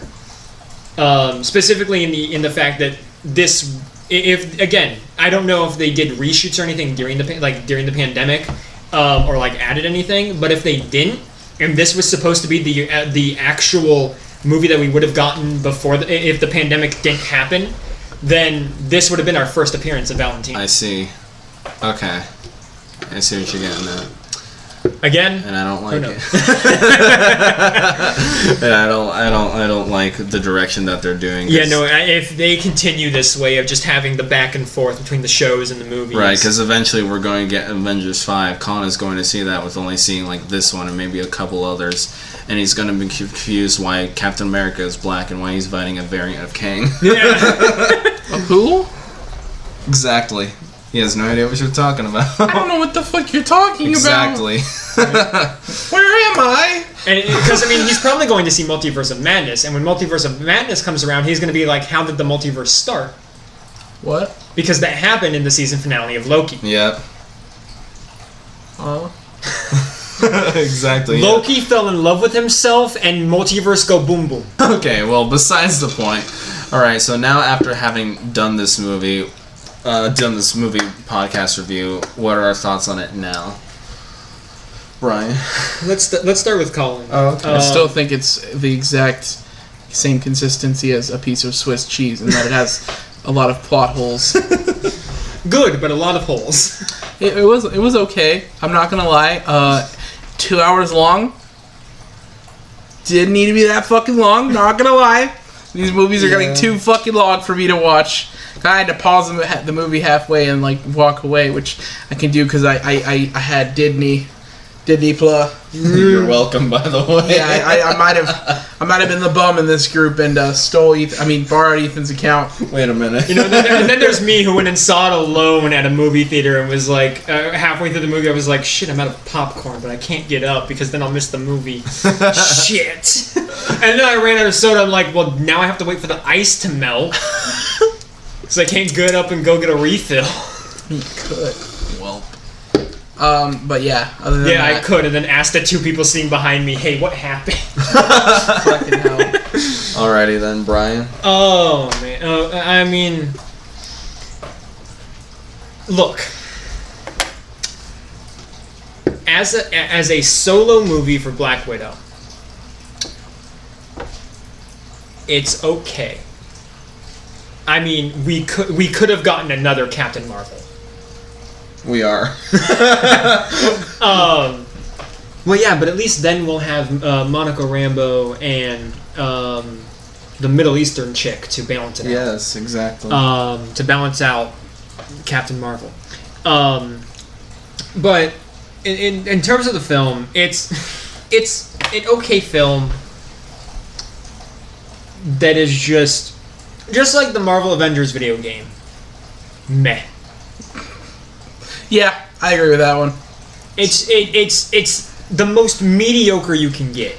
It's not on the same level of like Incredible Hulk or Thor: The Dark World, but it's also not like top tier like Avengers 1 or like Infinity War or something like that. Well, again, those are like too high of an expectation to set. Yeah, because those are group films. Okay, in terms of solo films, it's not like a First Avenger or like an Iron Man 1. I mean, even compare this movie to, like, for example, like, we had Endgame, and then we had this movie. Endgame is, like, the best movie of all time. Not disputable. But, you could compare it to Rogue One in the Star Wars series. You had Episode 7, and then you had Rogue One, and Rogue One wasn't terrible, but it was its own standalone movie. Yeah. And I think, in my opinion, I mean, maybe when the next movie comes out, it'll seem a little bit better, but Rogue One kind of had the same meh to it. Yeah. But it was a little, in my opinion, a little more interesting than this movie. It's just meh. Yeah. I'll let you go on. For me, I think this movie, as a standalone movie, I wanted to bring this up earlier. The action scenes are like way too epic for a standalone. honestly, and I think that's honestly just because of, especially in the earlier fight, like in the fight scene. Again, the Taskmaster fight scenes are just really well choreographed. Even the ending one in the sky, with all of its problems, it's still a really interesting and engaging fight scene. Yeah. But with like the first two, specifically, like especially that first one, in the night on the bridge in Norway, I think the reason why it's so epic for a standalone film is because it's big, but also small with two people. And you also get that fear factor of, like, who is this unknown character? Yeah. The fact that this badass Black Widow is getting outmatched, put simply, by someone we don't even know yet. Who is using a Captain America-esque shield, has a sword, and is able to use her own fighting styles against her. And actually best her with those fighting styles. And is showing no mercy whatsoever. Like, is absolutely not holding back. There is definitely some form of, like, intimidation and, like, just a complete fear factor with this character. And then with the last fight scene. That's why I hate how they screwed up Taskmaster with the story of Taskmaster. Because if they would have just left it as either just like a robot or just some unknown character that we just never got like the knowledge of who they are, and we were just if literally we were just told, hey, this is Taskmaster, and that was the only name we got for him, if we never got like a gender or even a face, if it would have just been that skull, that would have been so much more memorable than what we got.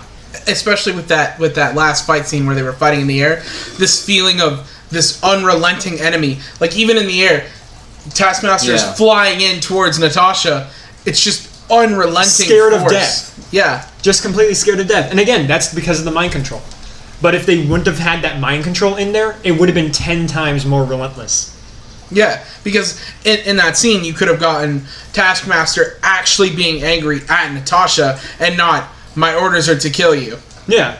Because there's no emotion behind it. Like, it's just, Natasha's there. I must now punch glass because glass not there, Natasha there. Like, yeah. It's very... It just destroys the... It's not just a destruction of the character, it's a destruction of the intimidation factor of the character. Yeah, especially with that reveal, you're just like, oh, well... Yeah, because now when you go back... if you go back and rewatch this film, knowing that it's all because of mind control, then you're just like, oh, this is because she was forced to do it. And she has... I mean, in that first fight, it is because Taskmaster has an objective to get the vials, but just being that relentless towards her, if mind control wasn't a part of it, then you could go back and rewatch that scene and be like, holy shit, he wanted her dead. Mm-hmm. Like, he could have killed her at any time during that entire interaction. Yeah. She just didn't because it wasn't her objective. Yeah. Those are not my... change directives. Stop trying to kill Black Widow, get the vials. Gotcha. Get those blood vials. But yeah, so there's that part. There's that part to it for a standalone film. Action scenes are way too actiony for my liking.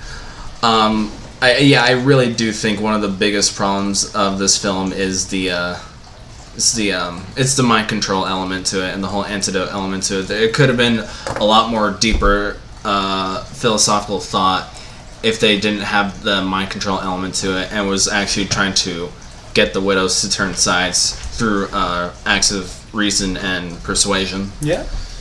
Could have been a lot better. I do like... Probably the best thing about this film, though, is Red Guardian. And how he's a total parody of the family Karl Marx. aspect of it, obviously the theme is really well done, in my opinion. Mm-hmm. Like, the theme of family, and the way that they all go through this arc is done in a fairly believable way. I think the only part for family. I think the only part that kind of feels forced, in my opinion, is Melina's turn. I feel like they kind of just rushed over how quickly it happened. Yeah, because she's like, "Oh, you can't beat him. I can. You can't beat him. I can. You can. I'll help you now." Yeah. That's basically how it is. For the most part, the whole family aspect of it is definitely the strongest point of this. And just Red Guardian's character as well, because he's trying to become a good father despite his upbringings under the Soviet Union, and why he's the parody of Karl Marx, of why he can't, and his ego boner, well, right, because Marx was a Marxist. Rude. he absolutely hated human nature, was trying to suppress it any way he can, and that's what Red Guardian has been taught all his life. But now he has this pseudo family which he actually cares for, and he's super conflicted about it. And so, and then he's forgotten about along with the rest of the family. Yeah, I think thinking back on it, I think the reason why he is so self-indulgent, and the reason why he says oh, it was just a mission, oh, it was boring and things like that, is I think it's more of a thing, because when you think about comedic relief characters, sometimes things that they do is because they're trying to hide something about themselves, an insecurity or something. Mm-hmm. And so I think with Red Guardian, the reason why he keeps on repeating those things is because he's not trying to convince them, it's because he's probably trying to convince himself that, oh, it was just a mission, they don't matter to me, when in fact in his heart they do. Yeah. Gotcha. Yeah. If you really, again, that's probably diving way too deep into the film. Yeah, I'm not gonna watch this film ever again. He's just a Karl Marx parody. He's literally character related. And we're like given a movie about dead character and also how they want to set up their first movie of Phase 4. This is not the way to do it. Yeah, well, I mean, okay. It tries to do it in sort of tone of how it's trying to get a bit more darker and violenter as it goes along with what we're going to see in Phase 4. But all the plot elements to this is not the way to do it. No, and it's not just a solo. It's not just a solo film for a dead character, but it's also a setup film for Yelena as White Widow, Red Guardian, who we might see more of in a future film. Same Perhaps. with Melina. He might get to fight Captain America. He'll finally get his fight against U.S. Agent. Right. Off-brand Captain America. He can't fight Captain America because that's racist. Oh, that's right. It's like... No one can lay a finger on Captain America anymore because he's black. I know, right? Wow. You can't touch black people. I know. We've been trying to avoid touching Colin this entire time. We had Fuck to. you! But, yeah, so those are my opinions on it, and, yeah, probably the things that Phase 4 will build off of is probably Yelena, Red Guardian, etc., etc., and, like, the whole widow plot, because there are widows all over the world, is just this little group inside the Red Room that was liberated. Yeah. So that'll probably become a thing sometime. They did mention that they were going to give like a vial to Melina so that she could replicate the formula in her lab or something like that. Yeah. And then she joins up with Madame Hydra. Yeah. But yeah. Oh well. So who knows? Who knows what the future has in store? Next up is Shang-Chi and the Ten Rings. Shang-Chi is coming out September. We will be doing another movie podcast. Colin, you are welcome to join up if you would like to. Depending on what the movie is. I don't even know what the movie is. Asian Man. Oh my god. Well, alrighty. That is the conclusion of our Black Widow podcast. Colin, thank you for joining us, my good man. Yes. Alright, so thank you for listening to our overly long discussion about this movie. With our hour-long intermission. we hope that you subscribe to our channel so you can keep up to date with all of the content that we're going to produce in the near future. Gaming content. You'll see Bryan on some of the gaming content as well. You'll see Colin somewhere, somewhen. I'll play Ark. No. You'll see him somewhere and somewhen. And just the next film we're going to do is Shang-Chi. So please subscribe and look forward to that. With that said, thank you guys for watching. Have yourselves a fantastic night and take care. Say goodbye, you two. Goodbye. Father, go toilet on heads!